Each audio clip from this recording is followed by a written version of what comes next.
The base has dropped. Soccer Down here, live July 9th. Silly season is truly upon us. The MLS incoming transfer window is now open for the next month, and the rumors have been underway on the incoming and the outgoing side.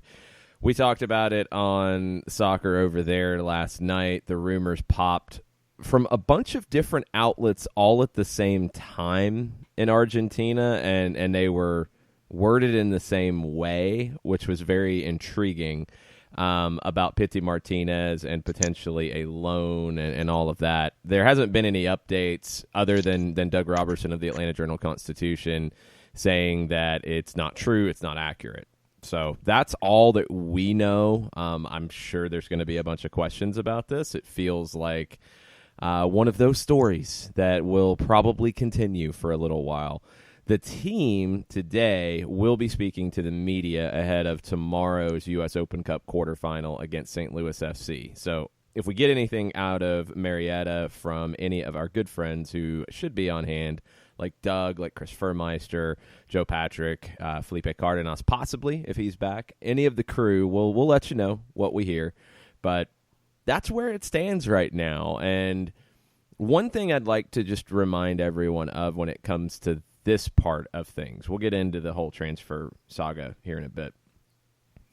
When in the past, rumors have come from Argentina about Atlanta United situations, whether it was Barco, whether it was the Pity incoming saga, others that have come up. Remember, Leandro Gonzalez Perez was going to go to Boca. That was just a done deal, and it was going to happen, and then, well, it wasn't.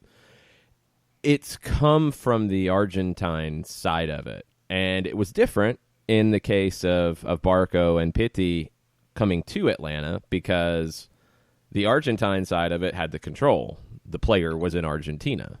The player was, contracted to an Argentine club. It's different now. So keep that in mind. We have seen these rumors before as well about, I think, Barco being loaned. It's just, it pops up all the time. So they are good sources. They are good outlets who ran with this yesterday, but they are not the ones, the way this move is structured, the way it's coming from Atlanta this time to go elsewhere, the strength of the rumor is a little different. It's a little different when the player is contracted in Atlanta because we have not seen leaks out of Atlanta United really ever. When the leaks have come on these types of deals, it's come from the other side. So we'll see what happens. It's going to be talked about a lot. The other thing to keep in mind as well, and one reason why I think things will heat up when it comes to Argentina specifically, is the Argentine Superliga season this year. It's a short season. They're splitting it in half, but the second half of the season is going to be I believe the Copa Argentina and the Copa de Superliga. The first half of the season is going to be kind of a sprint till the end of the calendar year. And it's going to start in the next few weeks. I don't think they've announced when fixtures will start, which is about par for the course when it comes to the Argentine League. There's pressure on your Rivers and your Bocas always because they're expected to win titles, and they have the most money by far. Independiente is trying to get Nacho Piatti. There's rumors about that. San Lorenzo wanted him. That's where he started. Now Independiente's come in with more money. San Lorenzo's not happy about this. You're going to get lots of things out of Argentina over the next few weeks. So just keep those things in mind when they pop up. Doesn't mean there's nothing to it. It means you do have to consider the whole picture when this stuff comes up. There will be more. Don't worry, and we will keep you posted with all of it as best as we can. Let's get into the MLS weekend recap, though, first. Before we get into MLS silly season, let's put a cap on the weekend, John, and let's start with Cincinnati winning, first off, which is rare, and winning where they take a 3-0 lead in the 61st minute, but then it got a little dicey. Penalty for Romel Kyoto in the 79th.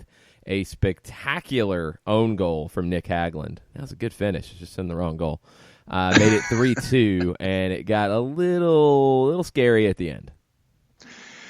Yeah, and it continues to feed the narrative of Houston and the road. But, all streaks end at some point, and finally I'm sure Yohan Demay is just sitting there saying, okay, I can finally take this collar off and put it over here. Goals from Monty, Dali, and Ulloa for Cincinnati to get out to this lead. It was 2-0 at the break, and then they get the third one in the 61st. So, with things being what they are right now in Cincinnati, and we've heard from up there that the coach that they are looking for to replace Yohan Demay, they're looking for an 18-monther.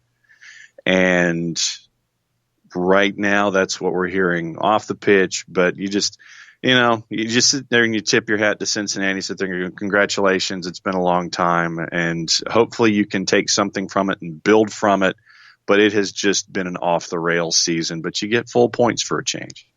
Yeah, it's a weird situation in Cincinnati where they want a manager to come in and get a contract through the end of next season and no guarantees beyond that. It makes you feel like they are trying to reset at the end of next season, which it's going to make it difficult to get anyone with any kind of pedigree to take that. And that's the challenge for Cincinnati. You either need to take a chance on a young up-and-coming manager who might feel like, hey, this is my opportunity to show what I can do and earn the job full-time, or you're going to basically get a caretaker. And either way, Cincinnati fans are going to have to kind of wait it out for the Lions to be what they should be. And this happened in Minnesota in some ways. I think it was a little more upfront from Minnesota about, yes, we're going to take time to build. It's going to take us 3 years. Well, it's paying off in Minnesota right now. They had one of the wilder games of the weekend, 3-2 winners over Montreal at Stade Saputo.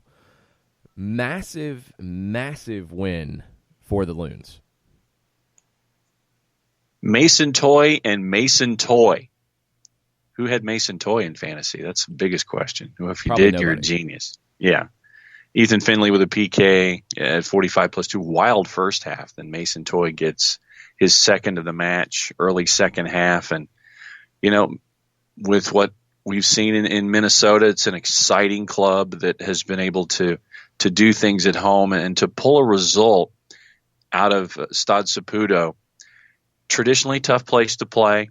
And for a team that has had the pedigree in past seasons of having difficulties on the road, to pull something like this one out of the fire, it's a good result for the Loons. And, of course, we had another instance of something being shown on a video board that got folks kind of fired up. So it was an interesting day, but a good win for Minnesota overall. Yeah, a couple of things. A controversial replay was shown on the video board in the stadium and got fans riled up. Adrian Heath was not very happy with that and yelled at the Montreal bench, who I don't think the Montreal bench was controlling what was played on the video board, but who knows? Maybe they have the joysticks, maybe they have the controller down with one of the assistants. One of the assistants was not happy with what Adrian Heath had to say and had a few words of his own, and then he was asked to leave, and a little spicy. Montreal scored first in the 28 seconds in. Anthony Jackson-Hamel opens it up. That's why I'm even more impressed with this win for Minnesota, and it was a kind of rotated squad because Minnesota has an Open Cup quarterfinal tomorrow against New Mexico United. I can't say I'm up on every aspect of Minnesota United history, but this feels like it could be the biggest win of the MLS era, and it's something that should give them a ton of momentum. Minnesota is a team to keep an eye on, and they're a team that should be active over the next month, looking for some finishing touches to a roster that isn't too bad already. So keep an eye on the Loons. A team we'll be keeping an eye on this weekend, Atlanta heading out to Seattle. Seattle gets a win very, very late in Ohio over the Columbus Crew. Lodero's second goal of the night is a header in the 96th minute, and the Sounders escape with 3 points. Yeah, and in watching that particular broadcast, and specifically the last, let's just go ahead and say the second half of the match, there was just this sense that you could get as the match got later and later, and you could tell Seattle continued to push and push, that something was going to happen.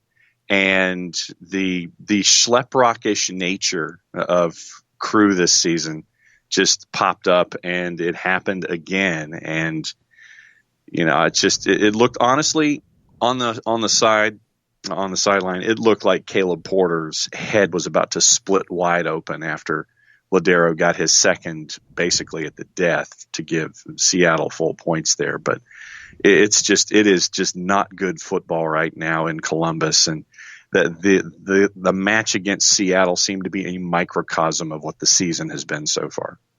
I'm going to call for a Nelson annotated entry on Schleprock. Could you explain? Okay. Flintstones reference for those who are of a certain vintage. Basically, he was the character in the Flintstones that had the dark cloud over him, and literally it was a dark storm cloud. And no matter what he said or what he did, it was always going to end up being just a really bad day. So this was another one of those no good, very bad days. And so the Schleprock character from the Flintstones just had that dark cloud over them the whole time. And there was no sunshine, and everything would just always go wrong no matter what he would try to do or say. So Schleprock SC is in Columbus, Ohio. All right. Thank you. Just wanted to make sure everybody knew what was going on with that comment. All right. One place we're not sure what's going on is Chicago. They are up and down all over the place. There's rumors that they might be a selling club in the upcoming window. We'll see how that goes down. A loss against Sporting Kansas City doesn't help them with deciding to make a push for the playoffs. Johan Croce with a 14th minute goal, and it's enough for Sporting to finally get a win after they've had a rough year with all the injuries and all the challenges. They needed 3 points here in a big way. Yes, and when you look at the makeup of, all right, let me ask you this: when you look at Sporting Kansas City and what Peter Vermes has had to go through this season, when it comes to Coach of the Year discussion, where would you put Peter Vermes? This year, Coach of the Year discussion? Not that high, because they're not that good. It's not a pity award.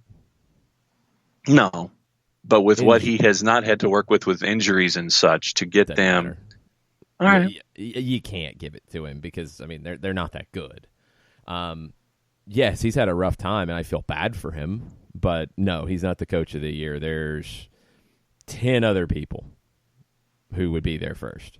Okay, then let me rephrase the question. How would you classify his coaching job this season, the job that he has done, not his whether or not he's going to be there or not be there, but how would you classify what he has done this season after the start they've had with all of the injuries? How would you classify his coaching job this year? He's kept a team afloat with an arm and a leg tied behind his back. They're 5 points out of a playoff spot, so it's not like they're flying or anything, but they've stayed afloat, and that's all you can ask with all of the injuries they've had. They need to get Roger Espinoza back.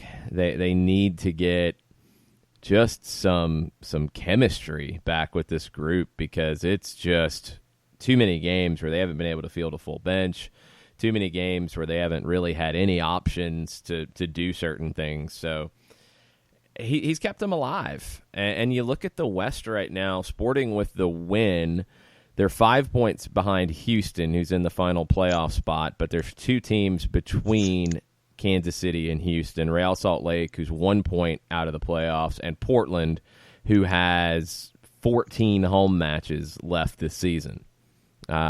they only have they've got a few more road matches, but 14 at home. You would expect Portland to climb up the ladder.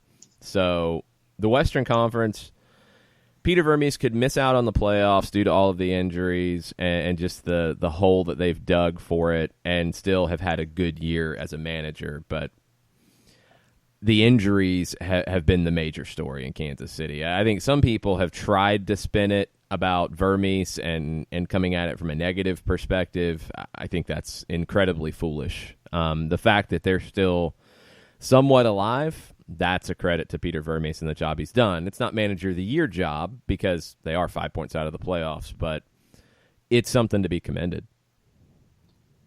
Can we talk about the Bostiness of the match late?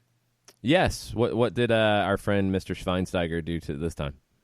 Well, other than try to goad others into, especially Batan Barat, after Barat picked up a yellow for quote-unquote unsporting behavior in the 88th. From the 88th on, Schweinsteiger tried to goad Barat into a second yellow. And then there was an instance in front of the net where it seemed like, I don't know if there were 13 or 14 men, 3 of which were unseen, dressed in sporting Kansas City kits, but Basti decided to go down, grabbing his left arm, and after a phantom push of defensive tackle-like proportions. So once again, trying to work the officials and go down as if something horribly had happened when in fact it had not. Yeah, the spot shadow of that one was rather embarrassing. I don't know. We've seen this happen so many times with players who've come into the league and hit that wall where things are going too fast for them and they're not able to do what they used to do, and they get frustrated. And whether it's lashing out with bad fouls or this type of stuff, it happens. Chicago's got a lot of dilemmas right now. They brought Paunovic back. They signed him to a 3-year deal. Alexander Katai, his deal is up at the end of the year, although the club does have an option. Nemanja Nikolić's deal is up at the end of the year, and basically there's just no value on him at this point. So if he walks, he walks. You need to rebuild the team, and you don't really have a lot of assets to move to bring you more assets, so you're just kind of stuck. I believe Schweinsteiger is out of contract at the end of the year as well. I'd be shocked to see him come back. They need big changes going into Soldier Field next year, and I don't know what they're going to do. I feel like at this point they probably need to, and it was speculated by The Athletic, and we'll get into it more as we talk about the transfer window, but Przemysław Frankowski is a player who's on a TAM deal who probably has the most resale value at the club, outside of a Jordi Mihailovic, which I don't think you want to give up right now, but if a European club comes calling, you probably would. Frankowski would be the one you might need to, if this week especially goes south for you and you fall further out of the picture. Right now you're only 1 point out of a playoff spot. Toronto's on 23 points. New England is right behind them on 23 points. Bad goal differential. Orlando, 1 point behind that.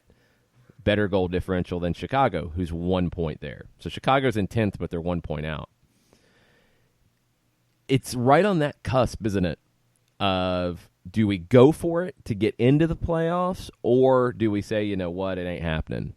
It's a different conversation than it is in other sports in the U.S., where at that stage you don't want to become the Atlanta Hawks of the early aughts, where it was get into the playoffs as a 6, 7, or 8 seed and go home, and that's it. Because getting those top draft picks in the NBA is how you change your team. In the MLS, it's not that. MLS, you can go out and spend money to change your team. But do they want to? Because if they want to have any real shot in playoffs, they're going to have to spend money to upgrade, which they could do. Or they could have a bit of a fire sale, and make some changes to build for next year. And the fact that they're moving from Bridgeview to Soldier Field next year makes me think that should be the priority. if you can get somebody right now, if you can change it right now, and there's a deal out there. Again, it feels like we talk about this with every club that needs a boost at the box office. Chicharito. If you're able to find somebody to take Nemanja Nikolic off your hands for whatever, and go get Chicharito, and you go ahead and sign him now, and he's there to start selling season tickets for Soldier Field, cool, you do it and you run. Other than that, I think you're looking at next year already if you're Chicago. Schweinsteiger, according to the MLSPA, last year it was 6.1 total compensation. This year it's 5.6 in total compensation. Doesn't matter. And Nikolic is just under $2 million in total compensation. And let's see, Katai is about 1.4. Gaitan's a little over 2. And those are the only players that are seven-figured salary. Calvo is at 673 to get you as close. The only thing that matters here is Gaitan would be a designated player that you would keep going into next year. If you're able to move Nikolic off, you have another designated player slot. If you move Schweinsteiger off, you have 2 designated player slots. Katai is on a TAM deal. If you bring him back on the option, you might have to have him go into one of those designated player slots, depending on what kind of raise is in that contract, although it might be low enough to where you could buy it down. So keep an eye on that one. I would like to see Alexander Katai continue. I think he's a very good player, but if there's a market out there for him, you might need to take it. That market could be within the league. It could be a trade within the league because he's got that option, and that could be a way to get a bunch of allocation money to throw some moves around. We'll see what Chicago does. Keep an eye on the fire. More games from Saturday night. LAFC just dominant, 6-1 over Vancouver. Vancouver had been just kind of hanging around and getting a draw every single week, it seemed like, and they started out well here. They get a goal in the 5th minute from Jordi Reyna. Well, then it all fell apart. Andy Rose scored in the wrong goal in the 35th. Carlos Vela with 2. Kay with 1. Diamande with 1. Rossi with 1. And it's 6-1, and boom. I think that's about as accurate as it can be. It's 6-1, and boom. Can LAFC keep this up for an entire season? Right now, yeah. I mean, flat out, right now, yeah. It's going to be the question. They've been healthy all year. If that changes, that's the thing you worry about. But we shall see when it comes to LAFC. They have been as good as we've maybe ever seen in MLS at this stage. So consistent and so many games like this. Can they continue it? It's hard to bet against it right now. They've just been that good. San Jose has been pretty good as well. Maybe not quite LAFC level, but good. They get a win, a late winner. 93rd minute, Danny Houston comes off the bench, and it's a 1-0 win over RSL at Avaya Stadium. Big 3 points for the Quakes. So then, continuing the discussion that I gave earlier in this segment, would Almeida be Coach of the Year? He would probably be the one for me because of where they were last year and what he's done. I thought it would take him a year. I thought they'd have to make some big changes on the roster. I didn't think the roster fit what he wanted to do. Almeida's been outstanding. I mean, your other contenders, Coach of the Year, when you look around, Jim Curtin has to be in that conversation, coming back to Philly on a 1-year deal, and he's got them 5 points clear at the top of the Eastern Conference right now. We'll see where NYCFC finishes up, but Dome Tarrant would be in that mix. Looking out west, Bob Bradley with what he's doing, he has to be in the mix because of how dominant they've been. Adrian Heath, I think with Minnesota, in 4th right now in the West, depending on where they finish up. He could be there. Luchi Gonzalez in Dallas with what they've done this year with so many young players. They could be in that mix depending on where they finish up, but Almeida would be the one for me in the driver's seat right now in the Coach of the Year discussion. But I'm sure that a lot of folks would sit there and look at the shiny object known as LAFC and look at Bradley and go, "Ooh, look what they did." It's hard to argue against it. I mean, if they set a new record for Supporter Shield and they win the West by 10 points, yeah, it's really hard to argue against that because it's that good. That happens sometimes with these awards. One of those Coach of the Year candidates, Jim Curtin in Philadelphia, 2-2 draw with Orlando. Game was rescheduled from Saturday to Sunday due to the storms in the Northeast. It took a 90th minute goal for Philly to get the draw, a much-needed point for Philadelphia as they're going to have to battle in the Eastern Conference. But they're 5 clear at the top right now, and we'll see how long that lasts. Yeah, and I think that when you're looking at Philadelphia, inside that locker room, you look at days like Saturday/Sunday. And the fact that you can come up with a result and get it the way that you did from Presbelco late. And I think that you can hang those above the fireplace and sit there and go, okay, we've been able to do this. And I think that it can speak to the longer-term character of the team this season to sit there and say, okay, we've done this in this situation before, so if we're presented with it again, then we know what to do, and we also know what not to do to get us into the situation in the first place. But to have results like this, I think speak well for Philadelphia and what they're doing right now, especially in that locker room. Final one of the weekend, Portland went to Yankee Stadium and won 1-0. They ended NYCFC's 12-match unbeaten run. Sebastian Blanco with the 14th minute goal. Timbers hold on. Brian Fernandez was offside, would have made it 2-0. Big time. It's the first time Fernandez has played for Portland and didn't score. That's kind of nuts. Portland will make the playoffs in the West. I don't think there's any real question about it with so many home games they have left. Did we learn anything about NYC here, or is it just, hey, they went 12 games without losing, and this is the 13th, and they lose one? I think it's the latter, personally. I think for me in watching this match, the one thing that struck me was the 5 cards that were given out all to Portland in an 8-minute span in the first half. I mean, it was card, Dielna, Blanco, Farfan, Asprilla, Valentin, all getting cards in that short stretch. And Portland, I mean, they hung on that first section of that latter section of the first half. And you've been there, you know how difficult it is for teams to function coming into the Bronx. And I think that this speaks really well of Giovanni Savarese and what they're doing now that they actually have home dates and they're not just the traveling road show that they've been to. So I chalk this up to sometimes streaks got to end, and this was just that day for it to end. Well, NYC also only had 16 players suited up for this too. They've got a rash of injuries at the moment. Mitricha is out for another couple of weeks. James Sands is out for another couple of weeks. They're kind of playing without a true forward. Valentin Castellanos is playing in that role right now. In the 3-4-3 that I think Dome Tarrant wants to play, he went 4-3-3 here. In the 3-4-3, you can get away with not necessarily a true 9 if everyone else is in sync. Jesus Medina has been a disappointment for them.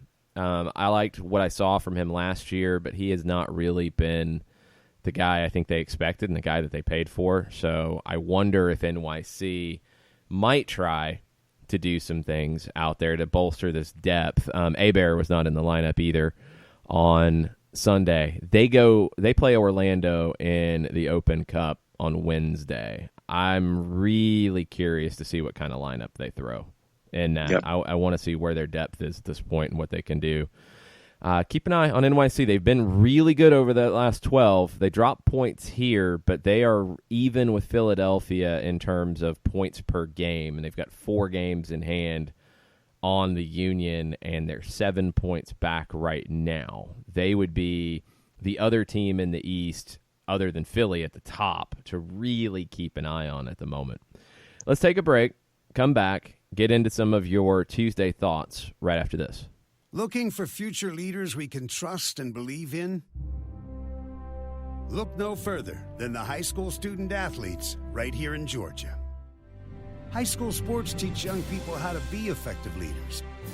It begins by making their grades and being on time for practice. It includes learning to listen, following directions, accepting responsibility, being a good role model. And it's about respect. for officials, opponents, the rules, and each other. The result? It transcends sports. It gives us hope for the future. High school sports. There's so much more than just a game. This message presented by the Georgia High School Association and the Georgia Athletic Directors Association.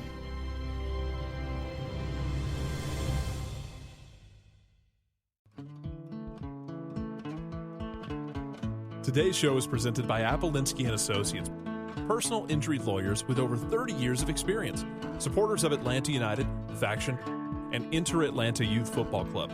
If you've been hurt in a wreck, contact Steve today at steve@aa-legal.com or call in 24/7 at 404-377-9191. The initial consultation is free.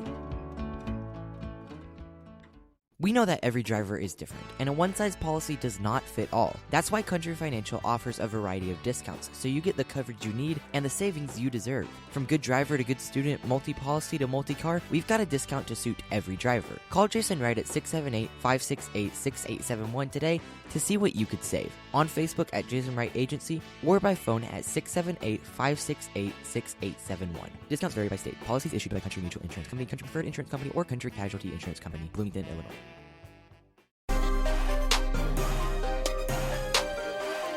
Welcome back. Soccer Down here, July 9th. It's Tuesday Thoughts edition of the show, and I am sure there are some thoughts out there on the Twitters. Correct.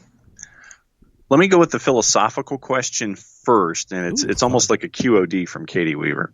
Okay. This date, 13 years ago, do you remember what happened? 13 years ago, that would have been what? 2006? Yes.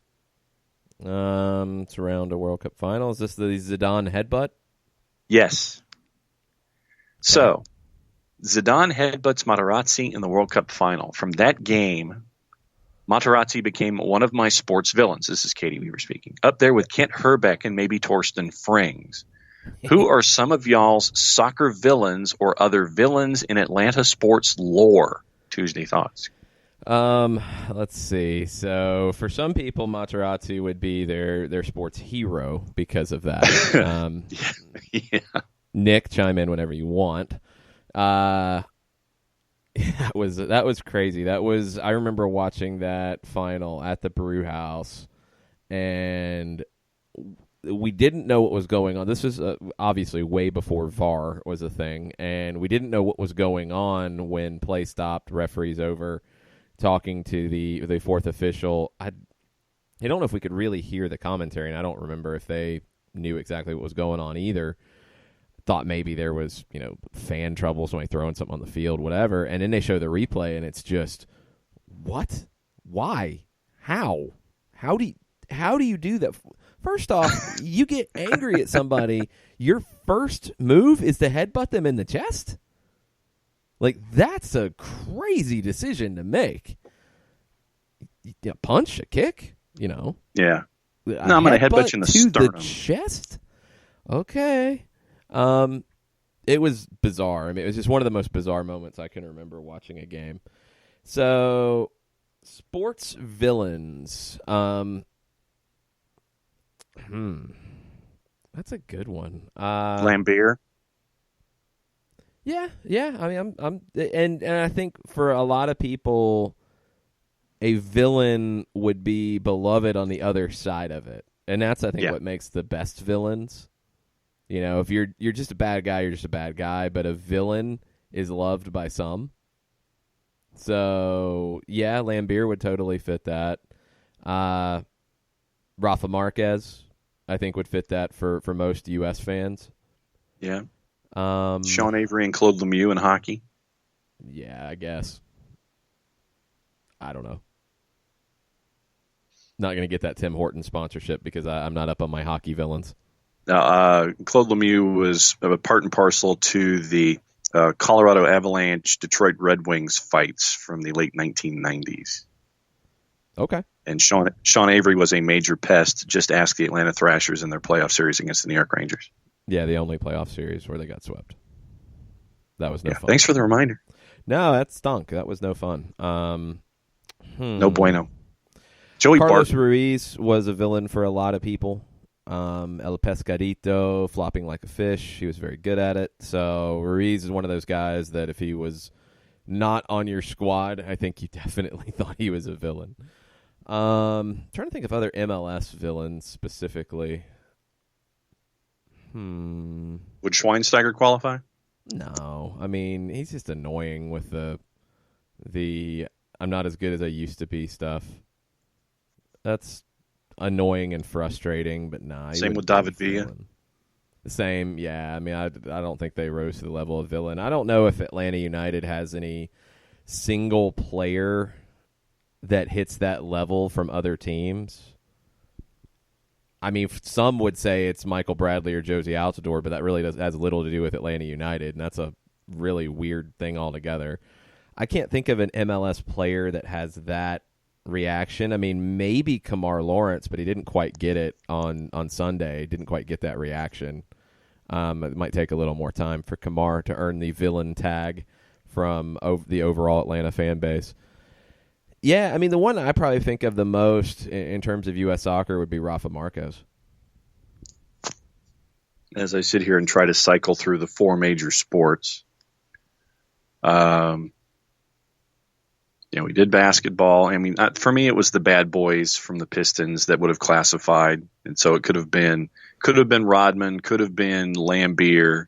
Oh, who was the guy at Auburn who was notorious for cheap shotting everybody? I think injured Aaron Murray with just a ridiculous late hit. Is it Fairley? I'd have to ask. Oh, Nick Fairley. I'd have to ask the boss on that. Yeah, I'm pretty sure it was Nick Fairley. He would be on that list. Spoken by the Georgia fan, yes. Well, yes. Well, I mean, late hits on quarterbacks are pretty universal as to being a villain. Then you'd get into like Conrad Dobler if you were into the 1970s NFL. If anybody knows who Conrad Dobler is, tweet at OSG Nelson. I mean, I know who he is, but I really know no details about his villainry. Nasty offensive lineman. You go to 1970s offensive lineman villains. That's amazing. Hey, I had the football card, and he had the handlebar. He had the handlebar mustache to go with it too, to stick in character. That goes with a good villain. Yes, that definitely works. Let's see. So we've done. Was there really like a Falcons villain? I can't really think of one. I mean, I'm trying to think of a Saints player that would have maybe reached that level, and I can't really come up with one. Yeah, because you're trying to find. I mean, unless you're looking at Dion when he was a 49er or something like that. Nah, he's beloved in Atlanta. I think even then, like, people weren't happy, but he wasn't a villain in Atlanta. I mean, Joe Horn ended up playing for the Falcons for a year. Like, he wasn't really a villain. Deuce McAllister wasn't really a villain. Aaron Brooks wasn't really a villain.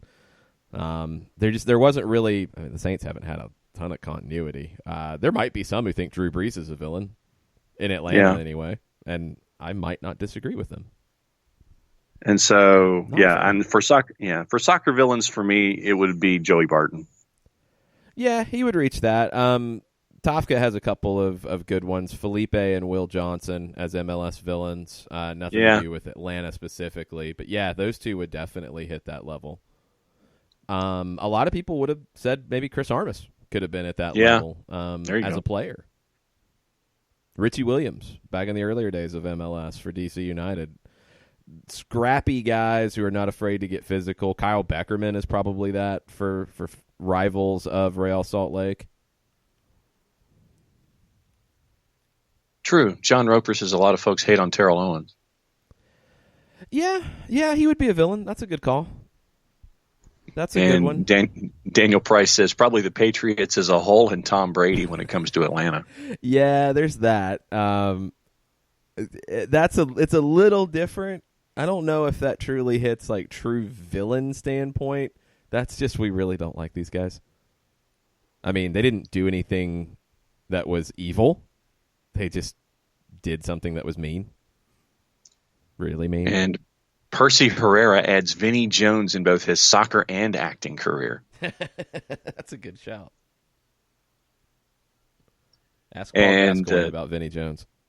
Yes, and Nicolifi has chimed in and says Materazzi equals hero. Yes, that's what I figured.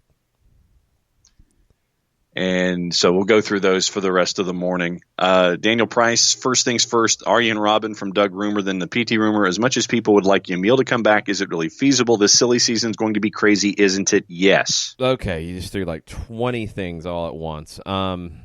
Let's start with the first one. I don't think Doug was saying that Arjen Robben was a rumor about coming to Atlanta. He just said his name. So it was a little vague. I'm not seeing it. It hasn't been a type of move that Atlanta's made. I haven't heard anything really about Robben going anywhere. Have we? No. I mean, I really don't know of anything. Doug tweeted his name and said goodnight. That's not quite saying he's incoming to Atlanta. That would be the only thing I would put on that one. Okay, what was next on the list? As much as people would like Yamil to come back, is it really feasible? Well, it's not right now because DC owns his rights. That's the number one thing of it is DC owns his rights because they made an offer to try to bring him back, so they've retained his rights. They would be the team that probably needs him more than Atlanta does right now. I'm really curious to see what DC does with Luciano Acosta because that's another silly season one. He's out of contract at the end of the year, and I just don't see him signing a new one if he hasn't by now because he can talk to other teams now and sign a deal to join them when his DC contract is up. And he's playing like he's got a foot out the door. So DC's really stuck because if they can't re-sign him now, they run the risk of not getting anything for him.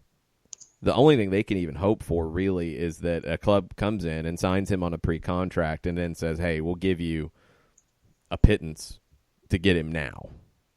That's about it for DC when it comes to Acosta. So they've botched this one again.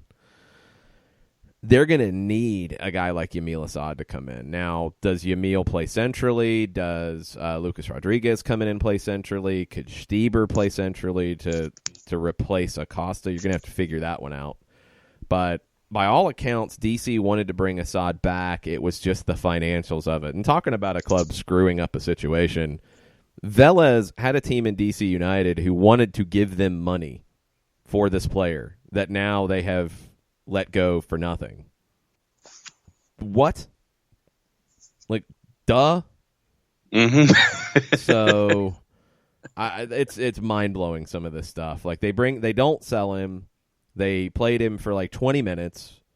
He was on a match day roster like 4 times, and then you just let him walk. I mean, just completely dumb business from Velez Sarsfield all the way around. DC was trying, by most accounts who were following DC United, they were trying to spread the money in terms of the transfer payment over a couple of years. That was really all they were trying to do, and that was probably for their cap and allocation money purposes. So just dumb.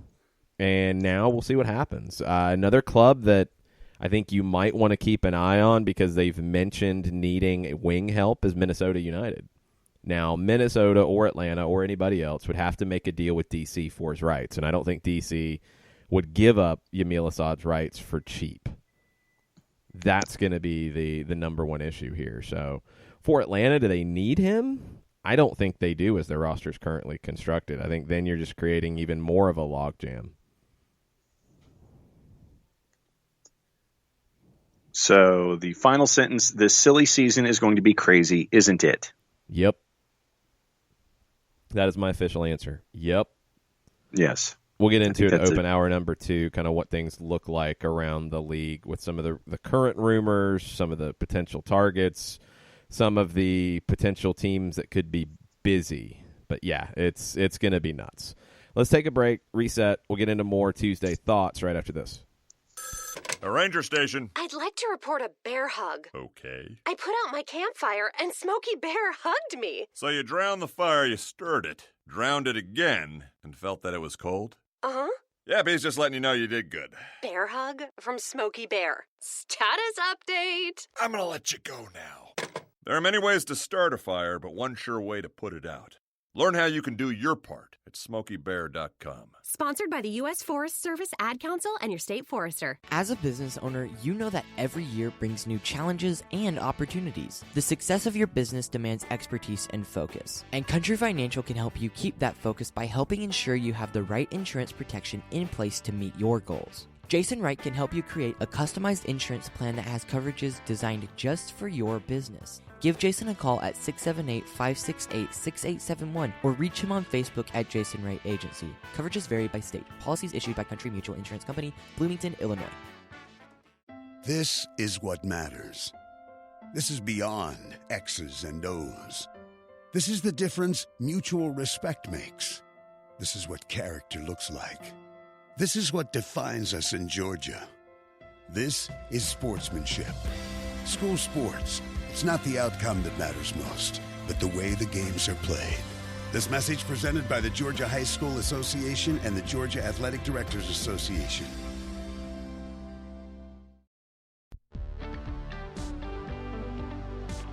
If you've been hurt in a car wreck, contact my friend Steve Apolinsky of Apolinsky and Associates. He's been representing individuals for over 30 years throughout Georgia and Alabama. Email him at steve@aa-legal.com or call him 24/7 at 404-377-9191. The initial consultation is free.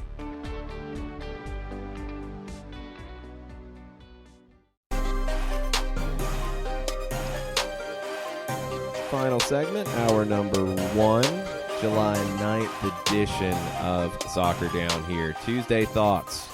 Let's get back into the Twitters. What are people thinking? K-Row, hashtag Tuesday Thoughts. John Strong said on the Mexico-USA broadcast that one significant call would have been overturned by VAR in Gold Cup 2019. If the price to, quote, get it right, end quote, is the unending stoppages and controversies we saw in the FIFA Women's World Cup or Copa America, in all caps, not worth it, exclamation point. I completely disagree about it not being worth it. And I don't know. I'd have to go back through all of the Gold Cup to see if there's one significant call. And significant is a word that can mean different things to different people. Were there calls missed in the Gold Cup? Yeah. Were there people who were wanting VAR? Tata Martino wanted VAR. Tata didn't like VAR before. He wanted VAR in the Gold Cup. So take it with a grain of salt there. The Copa America implementation of VAR was horrendous. Just absolutely flat out horrendous. So that was not the ideal. And please, think back to the Women's World Cup just like you did in the Men's World Cup. Group stage, VAR wasn't that great. It was better on the men's side because you actually, had prep time and you had, referees who had used it before. Women's World Cup, it was announced that it was going to happen in mid-March. It was approved to happen at the beginning of March. No women's league in the world uses VAR. You had to bring in VAR officials, VAR referees from leagues that have VAR, and it was a lot of Spaniards and a lot of Dutchmen. And you had center referees who were unfamiliar in how to use it. So you had hiccups in the first round.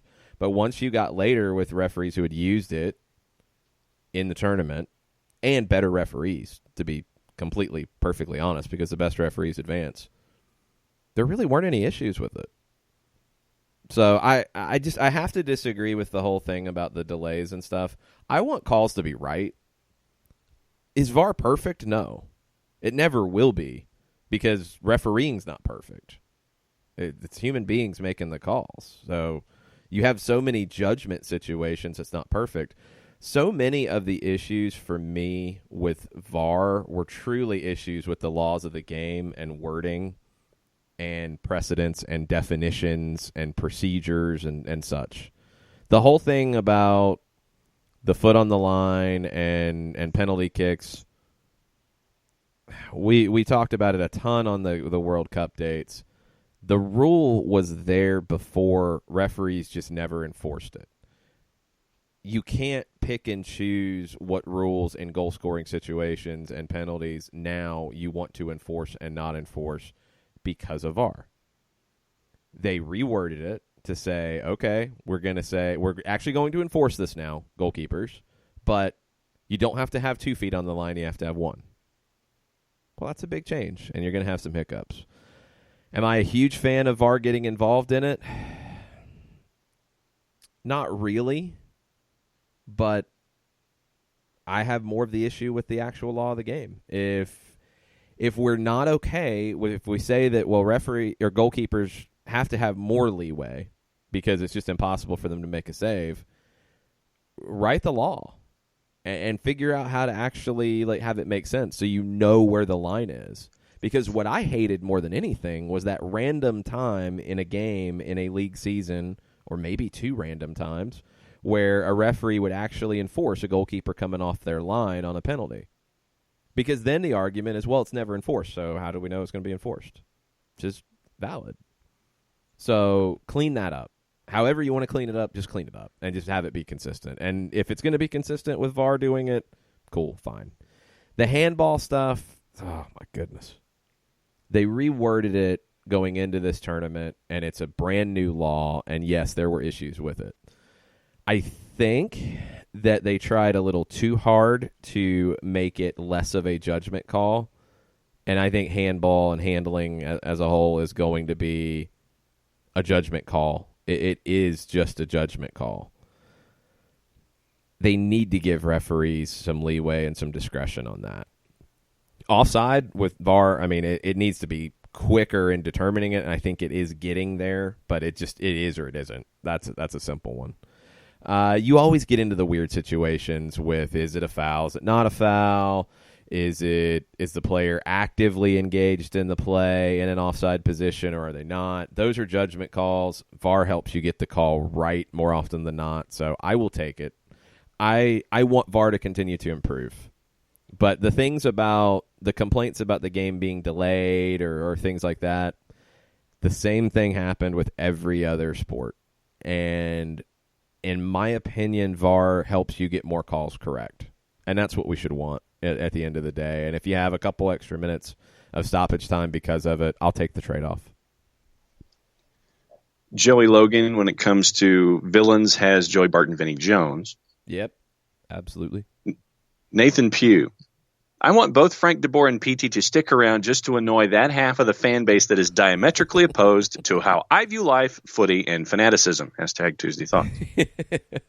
Man, I don't know. I really feel like the post-game comments from Sunday have taken on a life of their own. I did not take them in the way that I think everybody else has. And nope. That's just the way that I heard it. I thought it was specifically about that game. I didn't think it was this massive calling out and all these things. It was, look, in this game, we needed to win the duels, and he's not winning duels. That's not what he does. So, I don't know. We will have to see. I mean, has Pity Martinez been as bad as some people would lead you to believe? No, he hasn't. Has Pity Martinez been what we expected him to be based off what we saw last year at River Plate? No, he hasn't. Has he been worth the price tag right now in 6 months? No. And that's kind of to be expected in that you didn't buy him for 6 months. You bought him for the life of his contract. And that was not intended to be a 6-month thing. And, it's not working? Oh, then press the eject button really fast. I don't know. And the things on Frank at this point, look, I just think that's a ridiculous joke. If there are criticisms of what DeBoer's done, he's got the same record that Tata Martino had in year one. I mean, it's the exact same record through 19 games. And he had CONCACAF to deal with. And he's had injuries to deal with. I really think that it's unfair. It's just completely and utterly unfair. It's even more unfair now than it was earlier in the season where I felt like it was unfair. So I don't know what to tell people at that point. If you want Tata Martino back, it's not happening. It's not happening. He walked. He wanted to go take this job. He did not want to manage a club team anymore. He wanted more time to live his life. Good for him, and good for him getting the job that he did. Bad for U.S. Soccer. Good for Tata Martino. Like, it's not changing. And the things about, well, Frank's a defensive coach. His Ajax teams are not defensive. I don't think he wants this team to be defensive. I think he wants them, just like Tata Martino wanted them, to not give up goals and not give up bad goals and be safe. That's okay. That's where Tata Martino was heading in his time here. The team got more defensive and more secure and less risky from day one in 2017 to MLS Cup in 2018. That gets lost in the shuffle sometimes. So, it's the interest is great. The conversation is great. People getting riled up is great. I think sometimes things get twisted so far away from reality that it can be difficult and it can be misleading to folks. So that's my thoughts on it. Nobody knows outside of the individuals involved how they feel. You know, it's just the life of a big club. There's a lot of people who are interested in Atlanta United, just like there's a lot of people interested in every big club around the world, and there's a lot of conversation around it. That's pretty cool. Some of the conversations that pop up, I just shake my head because I don't know necessarily what people are seeing differently than I am, but that's the beauty of this game. We do all see it very differently, and we have different opinions based off our backgrounds, based off what we like, what we don't like. There's so much of it that is subjective, and people like a different style of play. People like a way that a player plays. People like a way that a player carries themselves. People grew up in the game differently. All that's cool, and all that informs who you are as a soccer person, whether it's a writer, whether it's a commentator, whether it's a fan. All of that informs what you like and what you don't like, and it plays out in these types of opinions about players and coaches and styles of play and what have you. So it's fascinating to me. It's fun to see it just continue to evolve day after day, and it will continue to do that year after year after year after year, because Atlanta United's not going to be a small club anytime soon, and you're going to have these eyeballs and these conversations. Let's take a break. Let's come back. Let's talk about silly season and what could be on the horizon for Major League Soccer this next month. We'll be right back after this. Looking for future leaders we can trust and believe in? Look no further than the high school student athletes right here in Georgia. High school sports teach young people how to be effective leaders. It begins by making their grades and being on time for practice. It includes learning to listen, following directions, accepting responsibility, being a good role model. And it's about respect for officials, opponents, the rules, and each other. The result? It transcends sports. It gives us hope for the future. High school sports. There's so much more than just a game. This message presented by the Georgia High School Association and the Georgia Athletic Directors Association.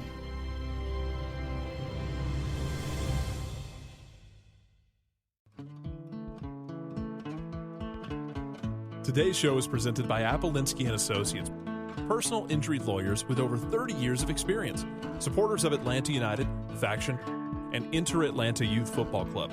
If you've been hurt in a wreck, contact Steve today at steve@aa-legal.com or call in 24/7 at 404-377-9191. The initial consultation is free. We know that every driver is different, and a one-size policy does not fit all. That's why Country Financial offers a variety of discounts, so you get the coverage you need and the savings you deserve. From good driver to good student, multi-policy to multi-car, we've got a discount to suit every driver. Call Jason Wright at 678-568-6871 today to see what you could save. On Facebook at Jason Wright Agency or by phone at 678-568-6871. Discounts vary by state. Policies issued by Country Mutual Insurance Company, Country Preferred Insurance Company, or Country Casualty Insurance Company, Bloomington, Illinois. You're listening to Soccer Down Here daily on SDH Networks, a division of OSG Sports. Find us at Soccer Down Here on Facebook and Twitter. The time is now the top of the hour. Peep, y'all. Welcome back. Hour number 2, SDH, July 9th. Silly season is now open. Christian Jack in Toronto says that a deal is done for TFC for a TAM winger and will be announced this morning. Tweeted that about an hour ago. So, keep an eye on Toronto and what's going on there. TAM winger was something that they said they would go get when Victor Vasquez and Sebastian Giovinco left. They replaced Giovinco with Pozuelo. Pretty good replacement. That's worked okay. But they never replaced Vasquez yet, and they wanted that TAM winger. So let's see who they could be bringing in and how quick they'll hit the ground running, because Toronto right now is in the last playoff spot on 23 points. If Orlando had held on to their lead in Philadelphia, they would be ahead of Toronto. They're not. It's Toronto on 23, minus 3 goal differential. New England on 23, minus 14 goal differential. Orlando on 22, 0 goal differential. Chicago's played one more match than the other three on 22, and they have a plus 2 goal differential. Columbus is lurking, maybe, at 17 points. They've played one more match than the first three that I mentioned, and they have a minus 13 goal differential. So if they're lurking, they have a foot outside the door and might get kicked out here very soon. You want to hit the Thunder and Lightning? Sure. That's your battle for the last playoff spot. It's Thunder and it's Lightning. What do we got?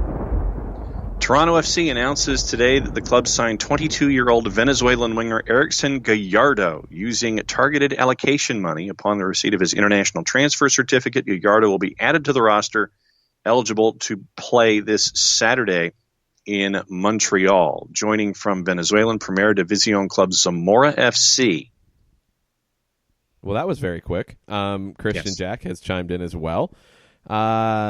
Quick, can operate on both flanks, good eye for a pass, just missed out on the Copa America squad, but made his debut with Venezuela last month versus Ecuador prior to the tournament.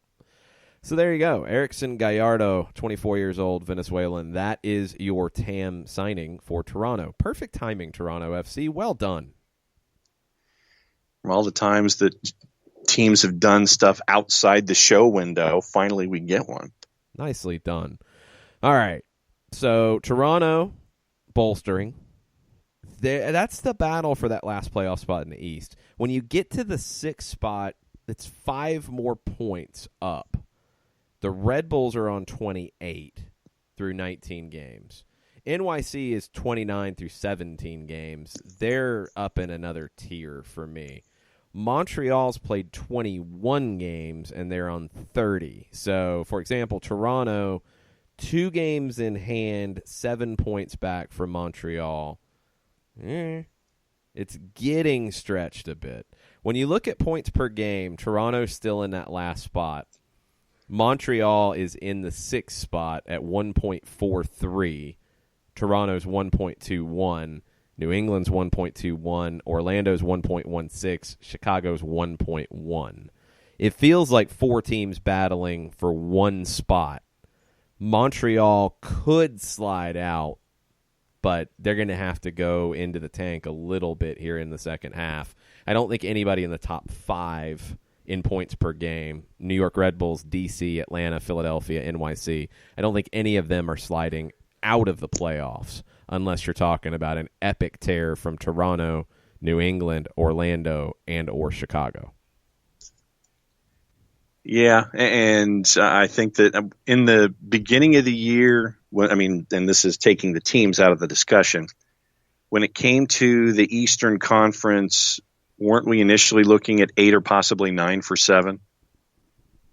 Probably. I don't remember.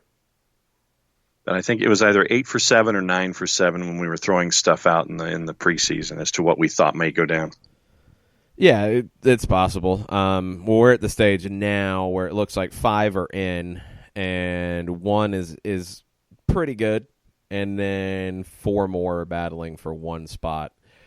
Chicago's the one that's maybe teetering the most. They've got 3 of the next 4 at home, and they get Cincinnati, they get Columbus, they go to Philly, and they get DC. Okay. If Chicago doesn't get 6 points out of their next 2 games with Cincinnati and Columbus, it might be time to open up the sale business. It might be time for the aforementioned fire sale. Because those are 2 games they have to win. They have to win. There's just no other way around it. They have to win those 2. If they don't, they have no shot. Because they go to Philly, they host DC, they go to Houston, they host Montreal, they go to Portland, they host Philly. Then, late August, they go to New England, they go to Columbus. They got to win these next 2. If they don't get 6 points out of the next 2, it's go ahead and start moving things around. I really think that's where Chicago is at this point. Now, I was going to say 216-1 total. Columbus and Cincinnati away from home. That's whatever. You got to win 6. You got to get 6 points. Yep. I still think even if you get 6 points, if you can move Nikolic and get something, anything, go ahead and do it, because it's just feels like a waste at this point. I don't think you move Katai unless you are out of the playoffs before the window closes. That feels like a deadline day trade kind of thing. And when you look at teams that are going to be fighting for playoff spots that might need that kind of move, Minnesota is one who has mentioned they need a winger. Katai in Minnesota could put them solidly in. I think they're in pretty good shape right now when you look at the Western Conference, but solidly in to even host a playoff game. And Minnesota, I would believe, would have some assets that could make some moves with a team like Chicago in that situation.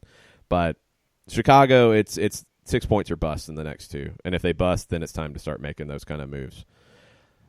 Other teams that have been mentioned right now, another one that's battling it out with Chicago is the New England Revolution. Gustavo Bou is a 29-year-old forward from Argentina who's on the books of Tijuana in Mexico. In the Clausura, in all competitions, in Copa MX, in league play and playoffs, scored 11 goals in 19 matches in the Clausura. 44 goals in over 100 matches for Racing in Argentina. 29 years old. He's only valued at 3.5 million euro. It's a little surprising. Reportedly, he is in the New England area right now. That would be a good move for the Revs because goal scoring has been inconsistent at best. They have 22 goals this season in 19 matches. You would think he's going to hit the ground running coming off of a good Clausura with Xolos. So that feels like a really good move for them at a good price, too. I was a little surprised at where he was valued on Transfermarkt with his track record. Yeah, with what he was able to do in Liga MX, you would have thought that there would have been a bigger tag to it.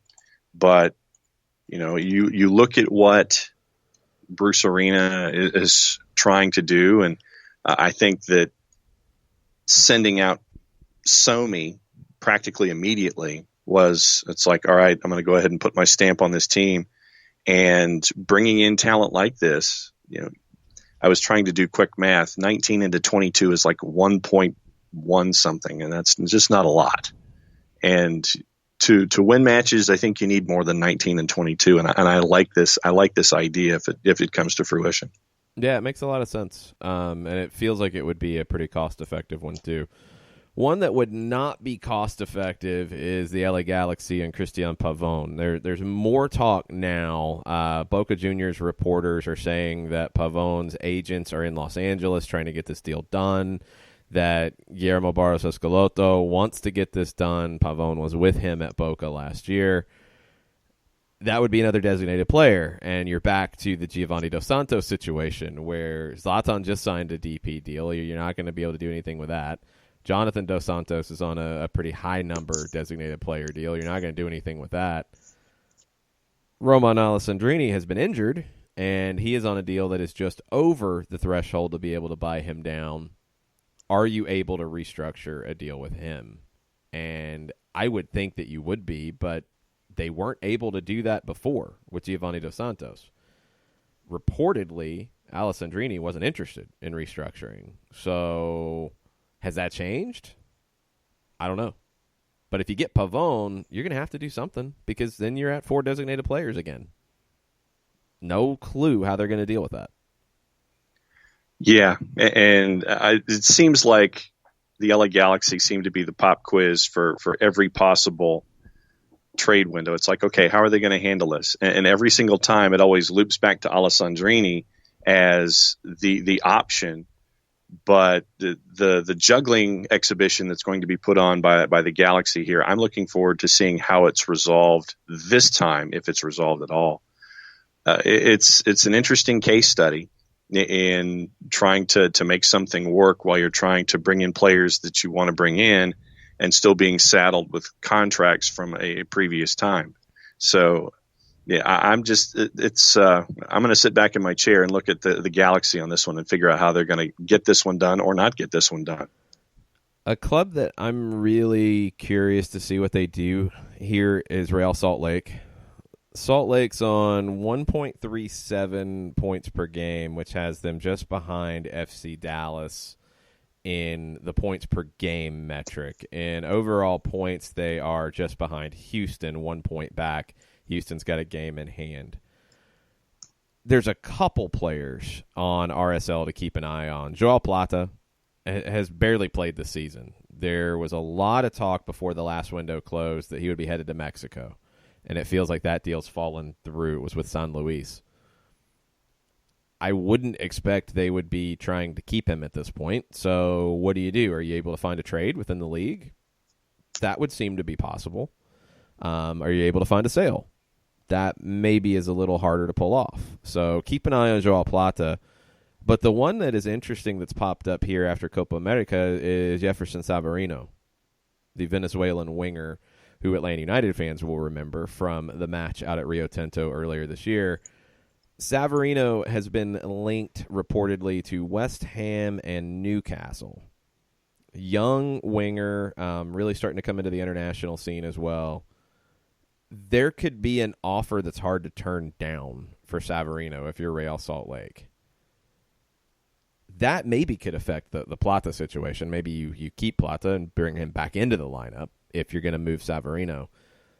But that feels like one that if a certain level is hit, and I don't know what that number is for RSL, but it feels like if a certain offer is made, they're going to have to take it and move on. And will they have time to replace him, or will they just bring Plata back into that team? Keep an eye on Jefferson Savarino in Utah.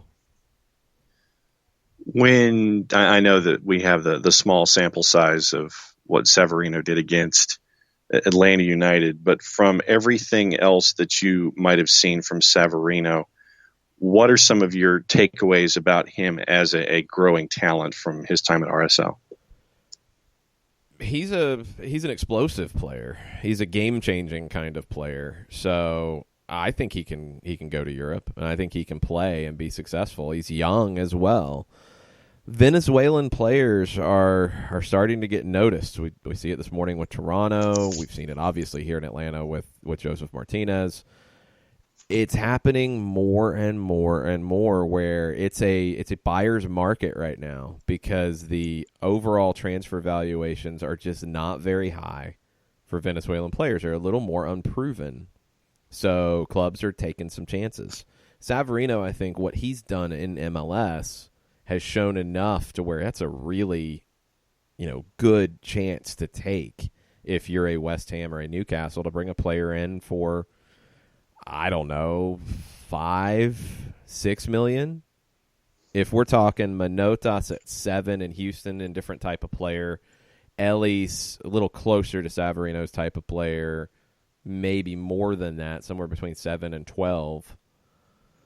Savarino, if you're RSL, and I don't know what they paid for him, so I don't know if they have a number based off that, but if you're thinking 7, that's a good deal for a West Ham or a Newcastle because it's not a crazy expensive deal for them. It's something that they can handle. And if you're RSL, you can flip that and use it pretty quickly to bring in a new player. So I think Savarino's a player who could make the jump. I've seen enough from him. I think he's a game changer. Transfermarkt has him at €1.25 million, and contract is until the contract is until the end of the calendar year, according to Transfermarkt. But the thing about that, you have to keep in mind options in MLS that sometimes don't get reflected in Transfermarkt. So I'm pretty sure there's an option there, and there was a point made in Sam Stejskal and Paul Tenorio's piece over at The Athletic about teams in the market now wanting to avoid what happened with Kyle Larin, where Larin, there was an option on another year of his contract, but he acted like there wasn't and just decided to leave and push the envelope and then forced the move.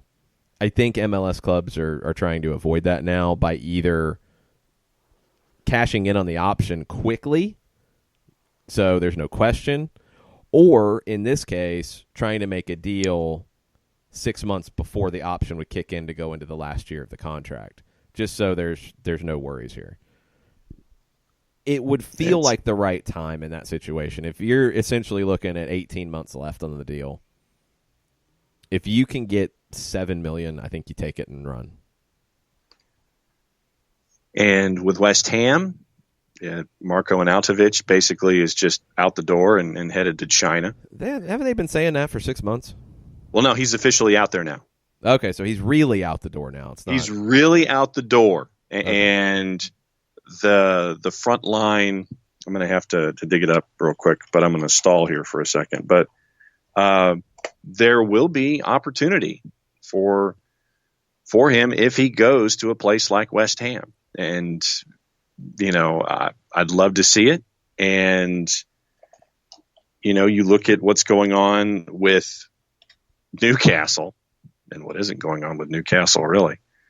But, now with Arnautovic on a £23 million pound transfer to the Chinese Super League, there's going to be a chance at West Ham. There should be an equal chance at Newcastle, considering what we know about Miguel Almiron working his way into everybody's hearts and showing what he can do on that stage. So I think that if you can bring in a guy like Savarino, I think that it's a good deal for a Premier League club, and at the same time, it's a chance for Savarino to go to the next level. $23 million to Shanghai SIPC is the deal with Arnautovic, and it was basically an eight-word tweet from West Ham. Yeah, he's out, was the short version. If you're able to flip a third of that and bring in Savarino, that's a pretty smart piece of business for West Ham as well. So keep an eye on Savarino and RSL because I think they will be active.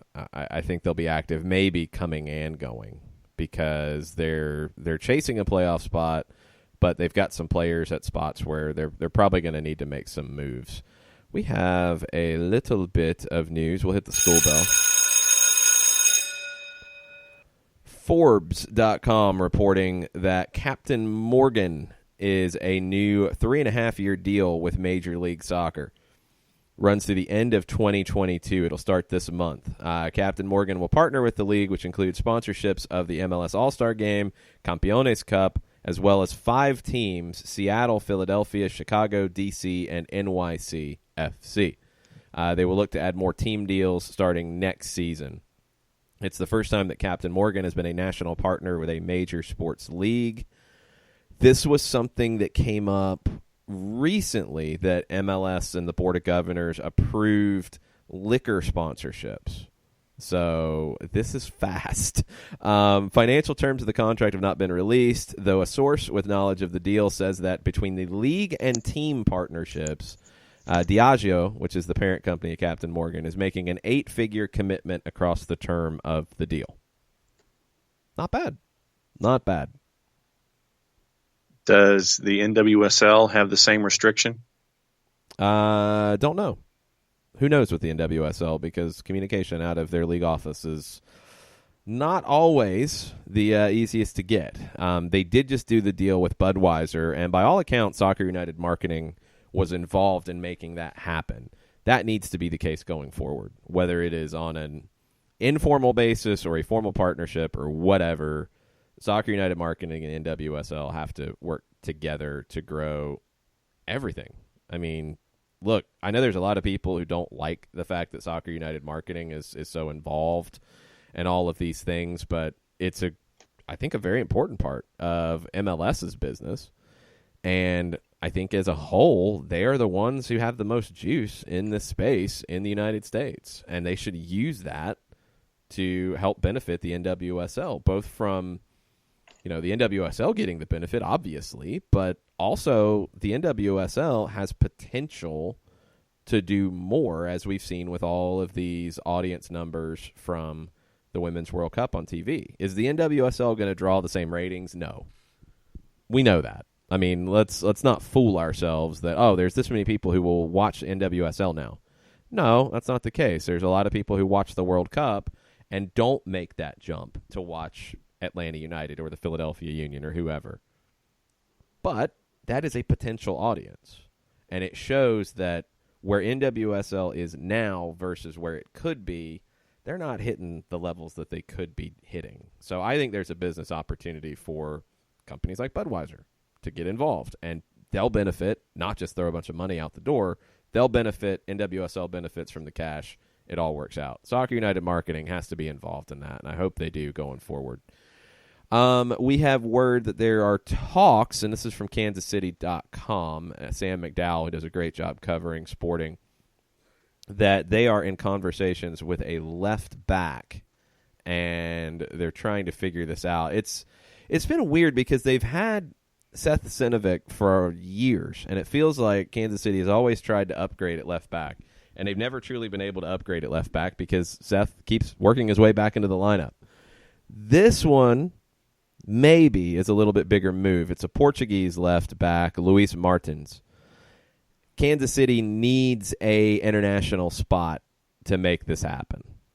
So keep an eye. If you see an international slot move to Sporting, this is probably why.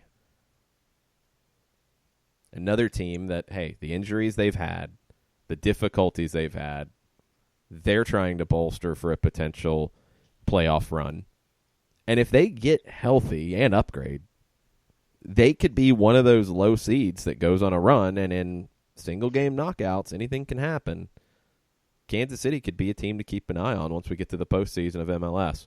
We're going to take a break. More silly season talk, because there's a few other teams I wanted to touch on before we move on, and more Tuesday thoughts right after this. A ranger station. I'd like to report a bear hug. Okay. I put out my campfire and Smokey Bear hugged me. So you drowned the fire, you stirred it, drowned it again, and felt that it was cold? Uh-huh. Yep, he's just letting you know you did good. Bear hug from Smokey Bear. Status update. I'm gonna let you go now. There are many ways to start a fire, but one sure way to put it out. Learn how you can do your part at SmokeyBear.com. Sponsored by the U.S. Forest Service Ad Council and your state forester. As a business owner, you know that every year brings new challenges and opportunities. The success of your business demands expertise and focus. And Country Financial can help you keep that focus by helping ensure you have the right insurance protection in place to meet your goals. Jason Wright can help you create a customized insurance plan that has coverages designed just for your business. Give Jason a call at 678-568-6871 or reach him on Facebook at Jason Wright Agency. Coverages vary by state. Policies issued by Country Mutual Insurance Company, Bloomington, Illinois. This is what matters. This is beyond X's and O's. This is the difference mutual respect makes. This is what character looks like. This is what defines us in Georgia. This is sportsmanship. School sports. It's not the outcome that matters most, but the way the games are played. This message presented by the Georgia High School Association and the Georgia Athletic Directors Association.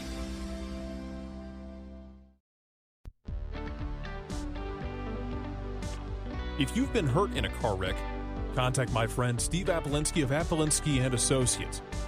He's been representing individuals for over 30 years throughout Georgia and Alabama. Email him at steve@aa-legal.com or call him 24/7 at 404-377-9191. The initial consultation is free.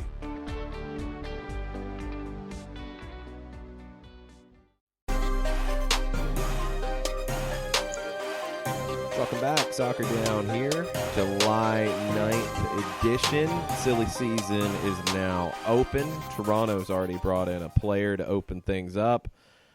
Couple other teams to keep an eye on. Minnesota, we mentioned it with Katai, but Adrian Heath yesterday said he talked about it beforehand about looking for a left back, looking for a winger. They had some irons in the fire. They were trying to get things done. And yesterday he told Andy Greeter, the Pioneer Press, certainly with one of them, we expect to maybe announce something in a couple of days. Then one of them is probably not as far along as we would have liked. But we're certainly going to go all the way through to try to get 2 or 3 players that we feel we need to push it on now. I'll be fascinated to see what direction they're going to go. Chase Gasper has given them, I think, some cover at left back. Hassani Dotson has played some left back. He's more of a midfielder. I don't think either one is a left back you want to start in a playoff match. And that's where Minnesota should be looking. So I feel like that's the more immediate need. A winger would be a nice cherry on top, but you have options. Left back, you need somebody if you're going to be a contender in the postseason. And my guess would be that's what they're looking for first. That would at least be the highest priority of the two. And I don't know if that's going to be the first one, but that's the position they need more than anything. Yeah, and I want to see what it looks like, and I want to see how late in the game are they going to be one of these teams that does something out of the blocks to. Well, they're saying they are, but I mean, you don't know which position it is. Yeah, and then if you don't get who you want, how quickly are you going to try to think about? Okay, if I don't get option A, then what are my other options B, C, and D to figure out how I want to fill out the roster? I want to see if they get their guy. Then they go on to stage 2. If they don't get their guy, how do they almost get their guy? And then we work on the stage 2. I want to see how quickly they try to do something. A, if things go well, and B, if they don't. Well, it sounds like it's not even a stage 1, stage 2. It sounds like they've got 2 guys that they're working on, and one is almost done, and one is not exactly where they want it to be. So I don't think they're sitting back and not doing anything. I don't think it's fair to put that on them, but sometimes you can be working on things and deals don't get done. Go ask Nelson Rodriguez in Chicago. He's talked about it every transfer window, it seems like, that they tried. They really tried. They tried hard. They made good offers, but they weren't taken. That's been the excuses out of Chicago pretty consistently. Doug Robertson tweeted out earlier that not training with Atlanta United today. Barco, Villalba, Kratz, Bello, Pogba. Those are the 5 who are not out training. He did tweet as well about, would Atlanta have to make emergency signings for the Open Cup? One thing about the terminology for Open Cup, it's not considered an emergency signing. You can not have the emergency signing situations for an Open Cup match or for an international friendly or Campeones Cup, for example. You can sign a guy to a short-term deal, and it doesn't have to be a situation where you couldn't fill out your bench. You can just sign a guy to a short-term deal from your USL affiliate for those games. So you could do that if there's a player that you want to bring in to help you in that game. Like if you wanted to bring in Jack Metcalf, captain of the Twos, because he can play 3 or 4 different positions, and have him as the 18th man on the bench just in case. You could do that, and it's not an emergency signing. You're not limited by anything. You could do it. So the one thing with the Open Cup as well, keep in mind, 5 internationals is where you're at. 5 players who are considered internationals. That's not too big of an issue with Atlanta with all of the green cards, but that does come into play here. So that's where you're at when it comes to Atlanta and tomorrow. No Barco, no Villalba, no Kratz, no Bello, no Pogba training today. I wouldn't expect to see any of them out of the blue tomorrow. And yeah, like I said, I want to see what this roster looks like, and it's going to be an interesting challenge with St. Louis FC. I know that we will be there in some form or fashion. and it's going to be fun because St. Louis, as you and I have seen, going up against Atlanta United 2, they are a veteran side, and they are a challenge, and they're not going to back down from anything. And I want to see how Atlanta United goes up against a veteran side that's going to play very direct. Yeah, they'll be direct. They'll be physical. They are not a team that's going to risk a whole lot. You're going to have to break them down. They're a team that's dangerous on set pieces. They're not the most exciting team, and they've kind of hit a rough spot. They started out great this season. It's been a tumble down the table in the USL Championship for St. Louis as of late, but they did fight back over the weekend to get a result. They were down 2-0, ended up coming back to get a 2-2 draw. This is the biggest game they'll have this season. I mean, right now they're a team that's in the playoffs in the USL Championship, but they're towards the bottom. This is the biggest match they will have this season. They have every opportunity to come in and pull an upset. Won't be easy for them just on the field in terms of talent, but they're an organized group that is not afraid to come in here and sit back and put 10 behind the ball and just try to stretch things out as long as they can in terms of the clock. And honestly, that's what I'm anticipating. And I know that we have Copa Especial, but I already have a score in mind, and we'll get to that one tomorrow. I'm sure you do. What else is on the Tuesday thoughts? Let's see. Eichmann. Speaking of lashing out, let's hear it for the Ginger Ninjas red card. Team needs a little swagger and attitude to close out games going forward. # Tuesday Thoughts. I'd rather see them close the game out by not conceding the goal first. Jeff came in angry. The shove on Shatkovsky that has been gift everywhere. And then the situation at the end, look, it's not ideal, but in that game, in that match, for that to happen, it's not exactly a surprise either. The last one, if he had been red carded through VAR for the one on Shatkovsky, I would have been less surprised than being red carded via VAR for the one on Caceres at the end.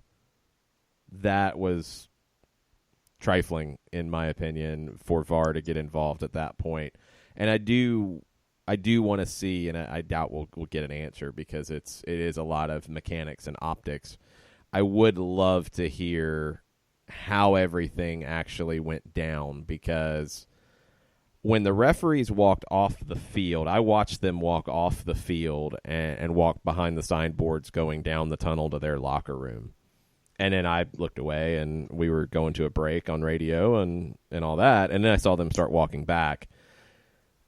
I'd love to know how it played out, because by all accounts that I've read and people I've talked to, if there is a potential VAR situation, the referees are not supposed to leave the field, because it has to be clear in their mannerisms to spectators and, hey, to us, the broadcasters, about what's going on.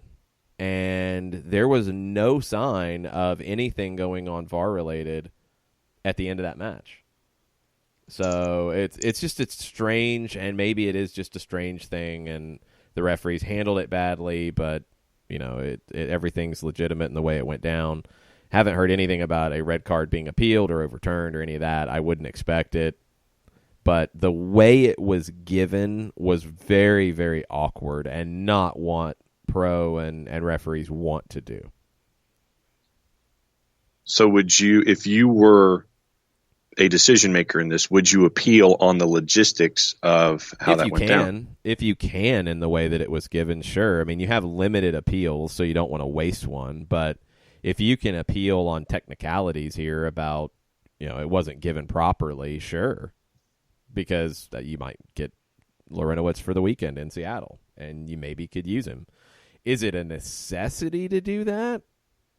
I don't think so, because I think what it does is it means that Jeff would play tomorrow against St. Louis and then not play in Seattle and then be available against Houston next Wednesday. You're going to have to rotate anyway. It might just be a little bit of a forced rotation. Very, very early this morning, Fortuna Dusseldorf has a picture of Zach Steffen. And so it is now officially official that he is on loan from Manchester City to Fortuna. Tafka, big official news. If he's getting regular minutes, it'll be a great spot for him. If he's getting regular minutes, and that's the key. Zach Steffen played in Germany before, didn't get regular minutes, came back to the United States, joined Columbus Crew, got regular minutes, became a national team goalkeeper, signed with Manchester City, wasn't going to get regular minutes. Now he's on loan, hopefully to get regular minutes. I would assume they're not loaning him there if he wasn't going to get regular minutes. And you just have to see, continued development. I think Zach Steffen is one of the best shot stoppers in the country. I don't know if it is a lock, stock, and barrel that he is the number one goalkeeper for the United States. I think Greg Berhalter sees him that way because he's got a long history with him, but I don't know if he is just complete and utter number one, no question about it. Then Tafka has, as a barometer for potential to start, Fortuna has 3 keepers listed on their roster. All of them are valued by Transfermarkt at €100,000. Steffen's valued at $5 million. Yeah, so that makes you think that, okay, this is done, so this is a place where they didn't have an established number one. You're not doing it if you're Manchester City if he is going there to sit behind somebody. So he is going to be given every opportunity to be the man. And he needs to be, because otherwise, why leave Columbus? Yeah. Eichmann's favorite villains, getting back to that particular topic. In MLS, Blanco in his Chicago Fire days, Ruiz when he was with FC Dallas. Yes. Ruiz probably had it when he was with the Galaxy as well, but Blanco was a great villain for sure. Blanco is a player that I've always really, really enjoyed, even if he is a villain. But he's such a good player, and he's such a different player. He is very unorthodox. That's always interesting to me. So I like Blanco in a lot of ways, but yeah, he plays the villain role really, really well. And the video from, what was it, Open Cup, where he went nuts? Oh, yeah, he went nuts. He's banned for ever in Open Cup, pretty much. If you can find it and then read the backstory with it, it's an interesting read and watch. Daniel Price says Kamar Lawrence for villain. Yeah, I think he's becoming that. I don't know if he's completely there yet, but he is definitely heading in that direction. And let's see. Oh, Tafka has Felipe Will Johnson. Nothing to do with Atlanta. Just don't like him. Yeah, that's fine. For villains. Yeah, that's a hard one to argue. I think there's a lot of people who would agree with that. John Roper, Sergio Ramos. Yes. Yes. Liverpool fans definitely feel that way. There is no question about that. I think Barcelona fans feel that way. I think lots of fans feel that way. Mr. Green at 919_Falcoholic. Sean Payton is easily a bigger sports villain to Falcons fans like myself than Drew Brees, although the Saints' success is tied to both. Good call. I'm not a fan of Drew Brees. It might be a little irrational, but I am not a fan of Drew Brees at all. I think he gets the benefit of the doubt every single time from the NFL media, and it drives me crazy. Sean Payton, yeah, he's very, very much a villain. The whole choking sign at Falcons players was kind of shocking for a coach to do that. It's a little, really, dude? How old are you?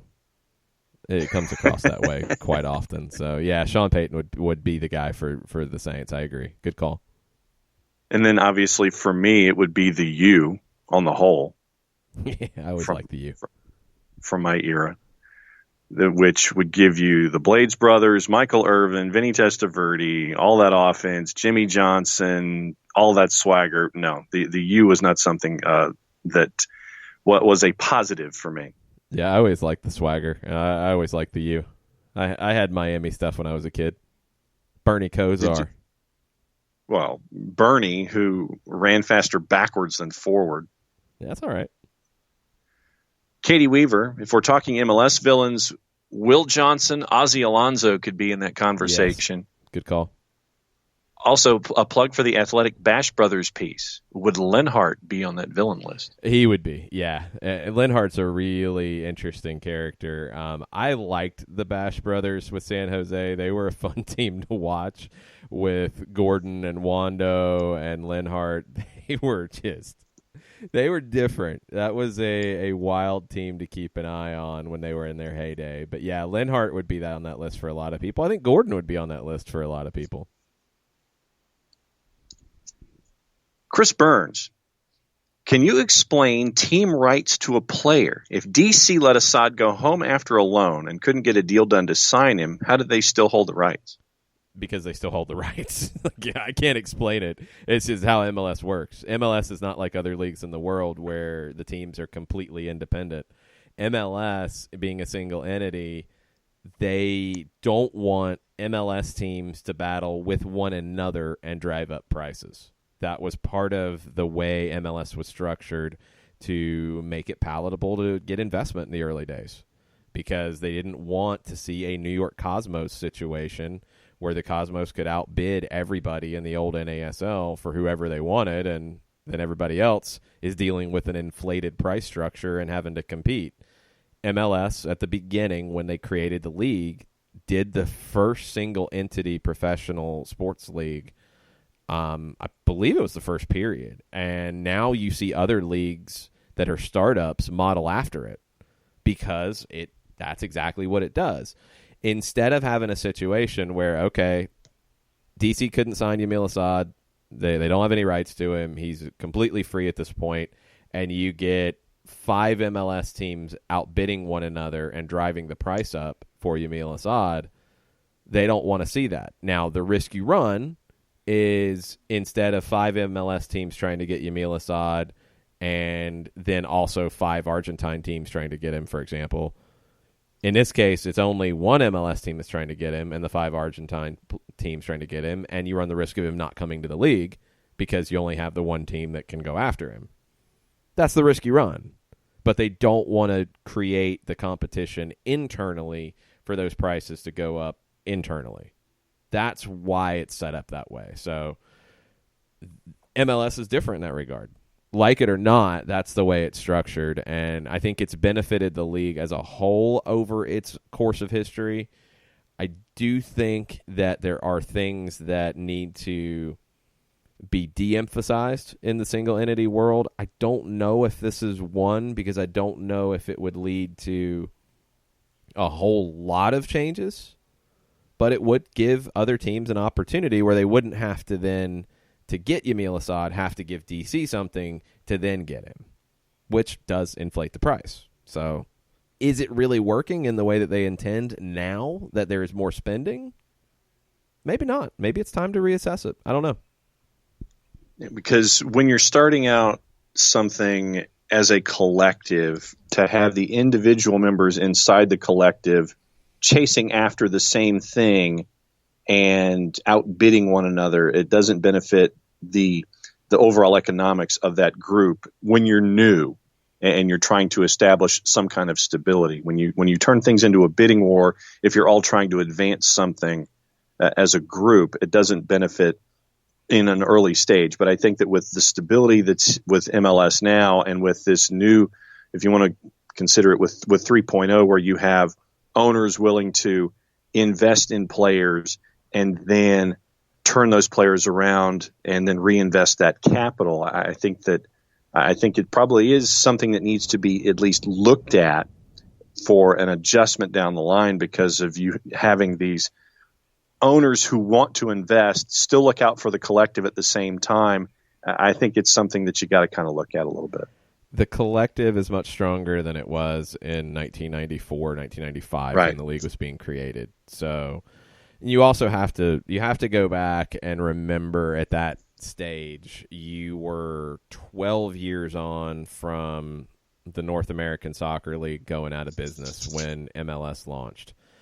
One of the major reasons, and there were many, but one of the major reasons was outspending by the Cosmos and some other teams as well, but mostly the Cosmos.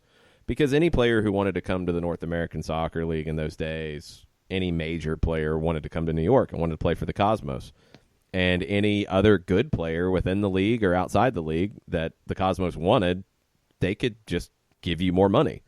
I mean, there was talk about, I believe it was a U.S. goalkeeper that was in the league making, I mean, this was the mid-'70s, making about $6,000 or $7,000 for the season. And the Cosmos got him in a trade. He goes to New York. He's hoping to get a raise of up to $10 or $11 million.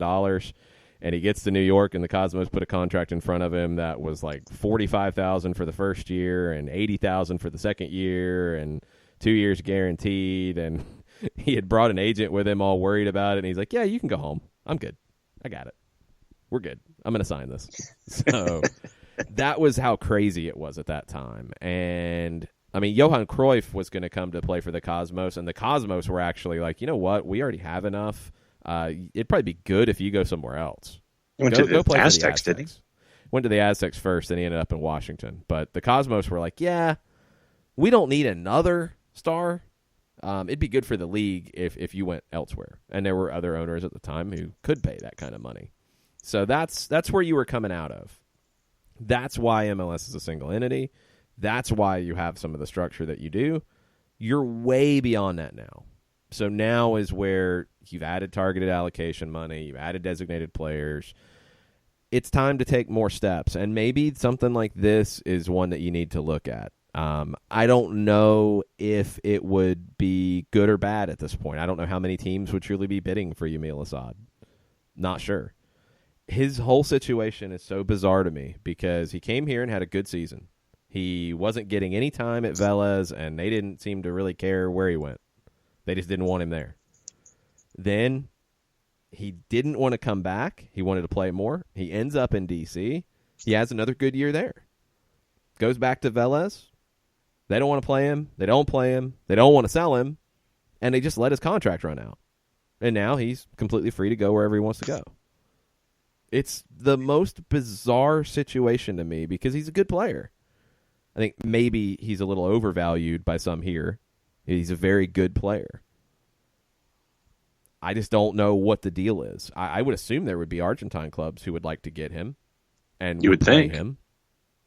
But I would assume there are MLS clubs that would want to get him and would want to play him as well based off his success in the league. So it's interesting. I've never understood the situation with Yamil Asad and Vélez Sarsfield. I've never gotten it. And his dad's a legend there. Family's a legend at Vélez. He had his issues early on there, but it really seemed like he wanted to try to make it work there, and they just never really seemed to handle it right from a business perspective. They could have gotten something for him from D.C., and they just decided not to, and then not use him, and then let him walk. It's really, really weird. I don't know. We'll see where Yamil Asad ends up, because I think he will end up somewhere rather soon. He's a player that, whether it's in the Argentine Superliga or in MLS, he would seem to be in demand now that he is truly a free agent. Let's take a break, our final one, and come back and finish up with more Tuesday thoughts and some other news nuggets from around the world of soccer right after this. Looking for future leaders we can trust and believe in? Look no further than the high school student athletes right here in Georgia. High school sports teach young people how to be effective leaders. It begins by making their grades and being on time for practice. It includes learning to listen, following directions, accepting responsibility, being a good role model. And it's about respect for officials, opponents, the rules, and each other. The result? It transcends sports. It gives us hope for the future. High school sports. There's so much more than just a game. This message presented by the Georgia High School Association and the Georgia Athletic Directors Association.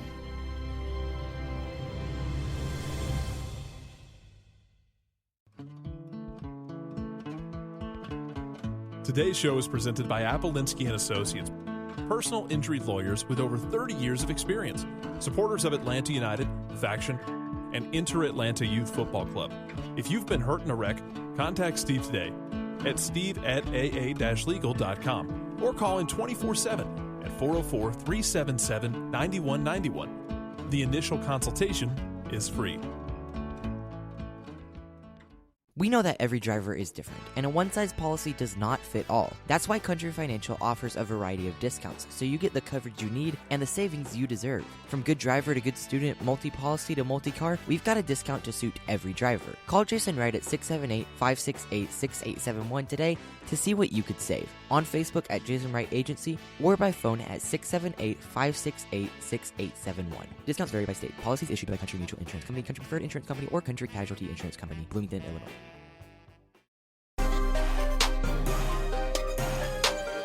Final segment, Soccer Down here, July 9th, Tuesday thoughts. Last call for your thoughts. Please share them with us at Soccer Down here on Twitter.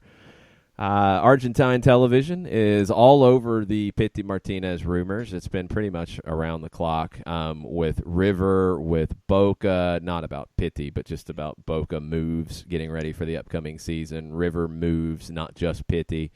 They say that the return would be very difficult, is what the crawl now is saying on Sportia, on TIC Sports in Argentina. So it is a big rumor in Argentina and being talked about a lot because he's a big player in Argentina and gets talked about a lot. And he's been talked about all season. So Doug Robertson reported yesterday there was nothing to it. He said it wasn't accurate. He said it was incorrect.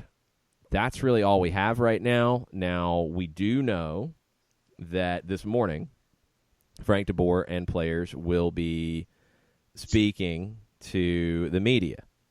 We are not getting anything as of yet. Felipe Cardenas right now just tweeted right a minute ago. Frank DeBoer responded to rumors that Atlanta United wants to move Pity Martinez. That's ridiculous, he said. Frank is not one to mince words. That's ridiculous, according to Frank DeBoer, about Pity Martinez moving to Argentina. Somebody might want to tell Teise about that. Doug Robertson also reporting Emerson Heineman will start for Atlanta United on Wednesday. I like that a lot. Far out. Really like that a lot. Atlanta will not have any call-ups from Atlanta United 2 for Wednesday's Open Cup match. Lots of stuff going on. We'll keep an eye on our friends Doug and Felipe and Chris Furmeister and Joe Patrick. I believe they were all on hand at the Choice D Atlanta training ground. And we'll keep you posted on anything else that comes out of them for the rest of the show. Couple news and nuggets to mention. Josh Wolf is rumored to be the first manager for Austin FC. That's according to Sam Stajkal and Paul Tenorio of The Athletic. If you remember, Wolf worked for Anthony Precourt in Columbus for a number of years. I believe it had been consistently said that Precourt and his folks were very high on Josh Wolf. Wolf interviewed with Colorado recently, now that they have a managerial opening. But even then, I think people were already saying that it looks like Austin would be the move for Josh Wolf. So Josh Wolf is a coach, an assistant coach who's with the U.S. national team right now. He's been very highly thought of in terms of his work. I think it's very difficult for a first-time senior manager to take an expansion team.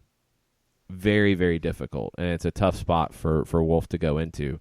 If Austin is willing to kind of have him learn on the job and understand that, hey, he's going to be learning as much as the team is going to be learning one another, then okay. It could turn out to be a really good move, but I think in the short term, it's going to be a building process for Austin FC. So I'll be fascinated to see how that one plays out. It's different. I mean, you look back at new teams coming into MLS and moves they've made.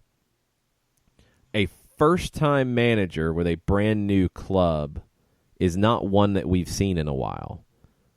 I think Montreal and Jesse Marsh, and they weren't a first-time club either, but he was a first-time manager, and he was only there for a year. Wasn't horrible in that first year, to be honest, but Montreal at that point was moving managers every year, it seemed like. Trying to think of others. I mean, you get Tata Martino, who takes the job in Atlanta because it's a unique opportunity to build something from scratch. You get Bob Bradley doing that at LAFC. Minnesota brought in Adrian Heath because they decided not to go with their manager from the NASL days. Orlando kept Adrian Heath when they moved up. Cincinnati kept Alan Koch when they moved up, and that didn't really work. Nashville will be keeping Gary Smith when they move up, and they're not a long-term team anyway. They only had a couple of years in USL, and I think that was part of the idea with Gary Smith anyway. Miami's going to go big, it sounds like, on manager and not go with a first-time person. So Josh Wolf's an interesting hire for Austin if that's the move they make. Keep an eye on those rumors. They're, a year and a half away now. So it's still early days, and I wonder how long he'll stay with the national team, maybe through the end of the year, and maybe go to Austin to start the year if he's going to be their hire. And I'm hoping that the fan base in Austin will understand the build. And well, it's different. It's a different sales job because Miami's not talking about a build. LAFC didn't talk about a build. Minnesota talked about a build. Atlanta didn't talk about a build. If you're going to go with a first-time manager, I think you have to talk about a build.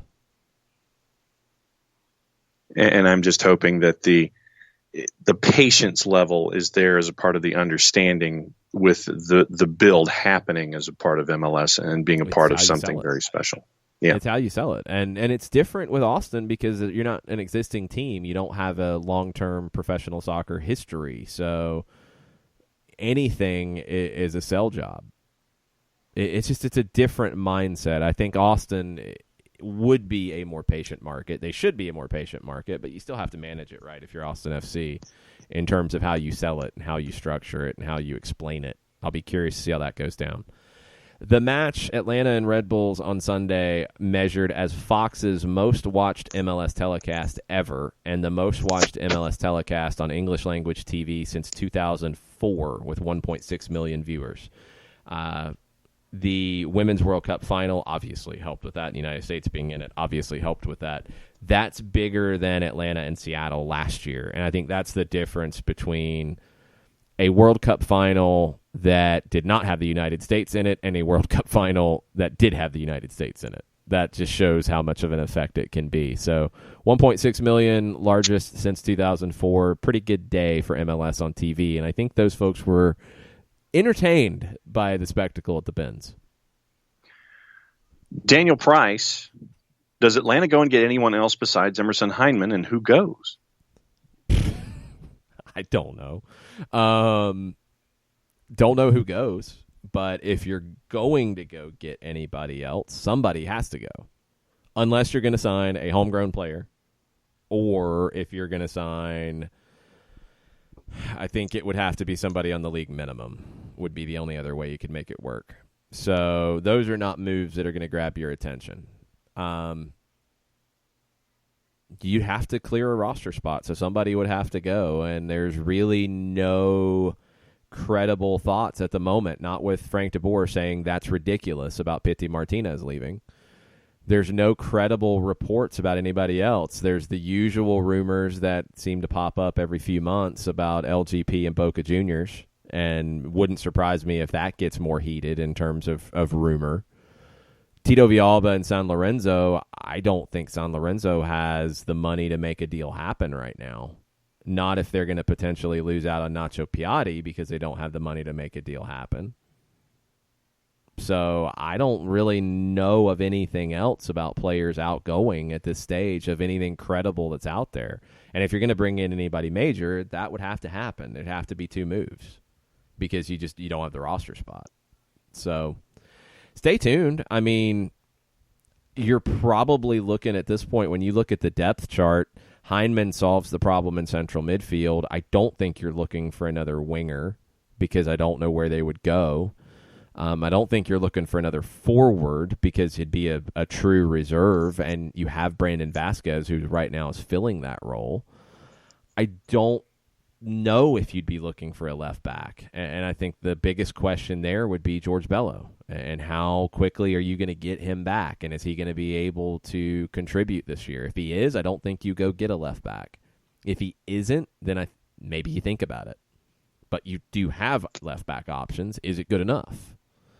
Other than that, I can't think of anywhere you'd be looking to upgrade. And with this being the first day of the transfer window, do we go ahead and let the PSA out again today about watch your sourcing? Sure. We'll get to that in a second. Tafka said Sergino Dest. Is he a possibility? Tafka is really going in on Sergino Dest. And Sergino Dest is a player that I like a lot. But why would he come to Atlanta? And this is the part that people have to understand when there's a player you like and it's like, go get him. Sergino Dest is at Ajax. He is part of their youth program now. He, I believe, would graduate to their top second team or their top team out of the academy. I can't remember the structure. But he's a right back. That's all he's played. You have one of the best right backs in the league in Franco Escobar. There's no need to go get Sergino Dest. And it wouldn't be a smart loan for Ajax because why would you loan him away to not play? It's just like we talked about with Zach Steffen. He goes to Manchester City. Okay, great. He's not going to play there. So now where are you going to move him so he plays? They're not going to loan him somewhere where he's not going to be the first choice. He's at a Dest, for me, is at a point in his career where you're not loaning him out to just get experience by being loaned out. If you're going to loan him out, he needs to play. Otherwise, he needs to be with you training. He's at that level for me. So it wouldn't make any sense for him to come here. Because Atlanta wouldn't take him on loan to not play Franco Escobar. And I don't think you're going to move Franco Escobar to a center back spot. So it wouldn't make any sense to me, Tafka. That's my thoughts on it. I think Dest is a great player, and I'd like to see him play this year wherever it is. But I don't think it would make any sense for him or for Ajax to loan him to Atlanta. I don't think it would make sense for Atlanta to take him on loan. Because you'd have to clear a roster spot as well for him to come in. And you're not going to do that for a reserve on loan. I don't think anything fits together there. With this being the beginning of the transfer window, do we go ahead and use the PSA today, or do we wait about sourcing? I mean, we're not the experts, so don't. No, but I mean, when you're seeing something online, you look at the number of followers that somebody has when it comes to. But it's not even that sometimes, because the stuff with Pity Martinez, for example, that was well-sourced material. That's Cesar Luis Merlo.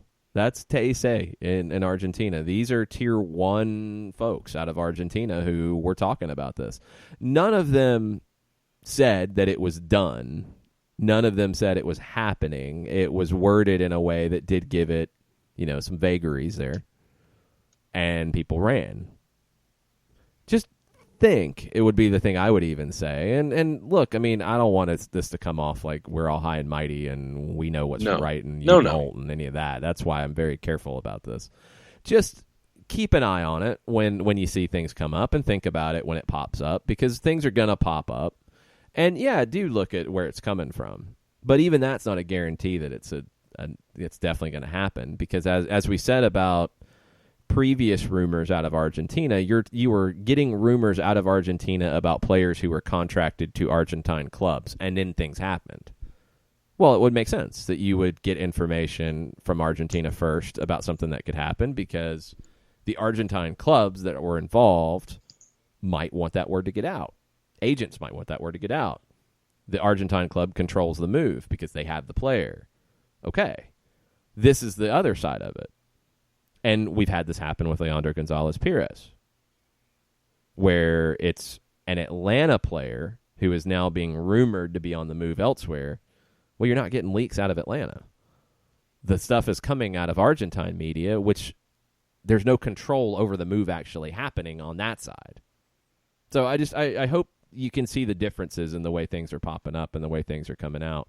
Just don't jump to conclusions would be the biggest thing I would say. If you're a fan of any team in MLS, just don't jump to conclusions because a rumor pops up about a player either coming or going or what have you. It's silly season. It's called silly season for a reason. This happens worldwide. It's just newer here in MLS, and this window is going to be the biggest window for MLS. Okay, so Tafka's come back to still try to make Sergino Dest happen. Yes. Fixture congestion and Escobar yellow carding himself, I think he would play a decent handful of matches. That's not good enough, though, for Sergino Dest. If I'm Ajax, if I'm Sergiño Dest, I don't want to go to a situation because I might play a handful of matches. It's not good enough. That's not a move that you can make just because he might play 5 times, 6 times. He needs to play 20 times between now and December 31st. He needs that. Ajax needs him to do that. And if Ajax doesn't have the spot for him, then he needs to go somewhere where that's not an if, that's a yes, that's what's going to happen. I get it, but this is where you have to be careful when these things pop up. Would I like to see Sergiño Dest up close with Atlanta? Sure. I like him as a player. I've liked him with the youth national teams. I've been a fan of his since I saw him with the 17s. But the move doesn't make sense. It doesn't. So, and there's nothing, linking it other than Frank de Boer's links to Ajax. But there's been no talk of that happening. And I just don't see why Ajax would do it. I don't see why Dest would want to do it at this point. I think he wants to break through at Ajax. Last question on the board comes from Shiva. Looks like the injury bug hit us hard this year also. Barco, Tito, Bello, now Pogba. I would say being number 3 with all the key injuries is really not bad. I have a feeling this team will figure it out now that Joseph is back. You're 9-7-3. At this stage in 2017, you were 9-7-3. The exact same record. The injuries that you've had have been difficult. You are hopefully going to get healthy over the next month. And you've got to do what Kansas City's done and keep your head above water while you're getting there. But you get Barco back. You get Villalba back. Hopefully you get Bello. Get him into the mix. Hopefully the Pogba thing's not a long-term thing, and I don't think anybody is thinking that it is. You get guys back, you're going to be a different team. Just from the attacking perspective. How many games have Ezequiel Barco and Pity Martinez played together? Not many. Mm-mm. And think back to before Barco left for the Argentine U20s. How good it was looking. And that was with Barco out wide and Pity centrally. I think maybe you've hit on something now to where you've got Merrim on one side, which you didn't have with Barco. You've got Pity on the other side, and you've got Barco as a 10. That's a different conversation altogether. Or Pity centrally and Barco out wide. You've got some strong possibilities. You've got Julian Gressel who can play out wide or centrally. You've got Emerson Hindman now who can play centrally. You've got Darlington Nagbe. You've got Eric Remetti. Tito Villalba when he gets healthy. You've got the possibility of seeing Brandon Vasquez and Joseph Martinez on the field together at times. Going 3-5-2 if you want to in that regard. You're going to have a lot of possibilities that you haven't had in these last 2 months when people get healthy. And that's going to open up a lot of doors, I think. So the negativity around it is surprising, and I think anybody who's still trying to hold on to the thought that Frank de Boer's in trouble in Atlanta is just foolish. I think he's done a very good job, and I think it's going to get better when he has all of the pieces around him. And yes, one of those things that can help it get better is Pity Martinez being more effective. 100%. That needs to happen. And if it's not, then he's not going to play. I think you've seen that now at this point. It's halfway through. Do you want him to play at his best? Yes. Because Pity Martinez at his best is maybe the most talented player in the league. He hasn't been there very much this season. He's got 2 goals and 4 assists. He hasn't been horrendously bad either. But you can expect more from him. And you should. And if you don't see it, well, then Barco's going to play, and Merrim's going to play, and Villalba's going to play, Gressel's going to play, Hindman's going to play. I mean, the fact that Hindman's going straight into the lineup on Wednesday, yes, it's a cup game, that should tell you something. He's not just here to make up numbers. That's going to push Remetti and Nagbe and Hindman and Lorinowitz for time. It's going to get competitive for playing time. That's what this team needs. That's a good thing. And if Pity's not delivering, well, then he's going to come off the bench. And that's just where you're at. That might be where you're at for the rest of 2019. And then you figure it out going into 2020. Welcome to the world of a big club. That's what happens now. The pressure's on. You've got a Eastern Conference battle that's going to go down to the wire. You've got an Open Cup that you're 3 games away from winning. You've got to host a playoff game to have a good run in the postseason. I think that's what you want to get to, is you want to be top 4 in the East. That's not going to be easy.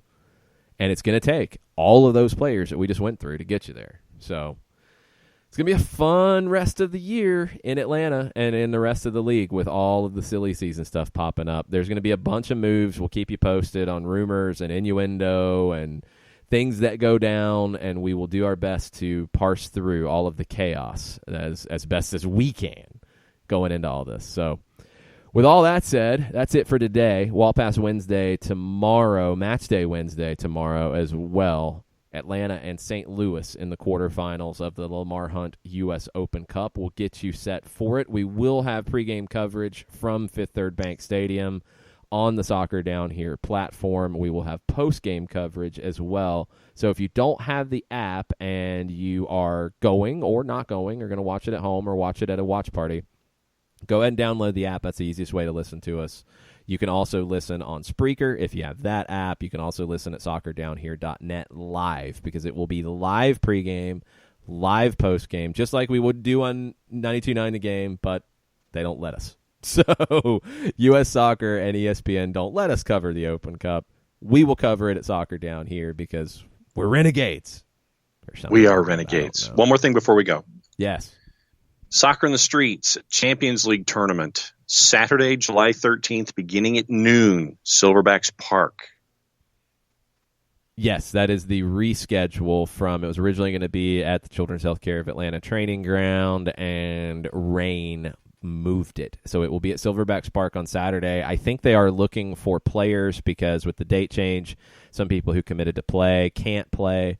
So reach out to our friend Jessica Sharman, Jessica ATLUTD, if you are interested in playing or volunteering or helping out in anything with that rescheduled event. So it is this Saturday at Silverbacks Park, and reach out to Jess if you're able to get involved in any form or fashion. We'll be back tomorrow morning with SDH, Wall Pass Wednesday, Match Day Wednesday, all the things on the app, on the website, on Spreaker. Thanks for listening. Mucha plata, y'all. Mucha plata.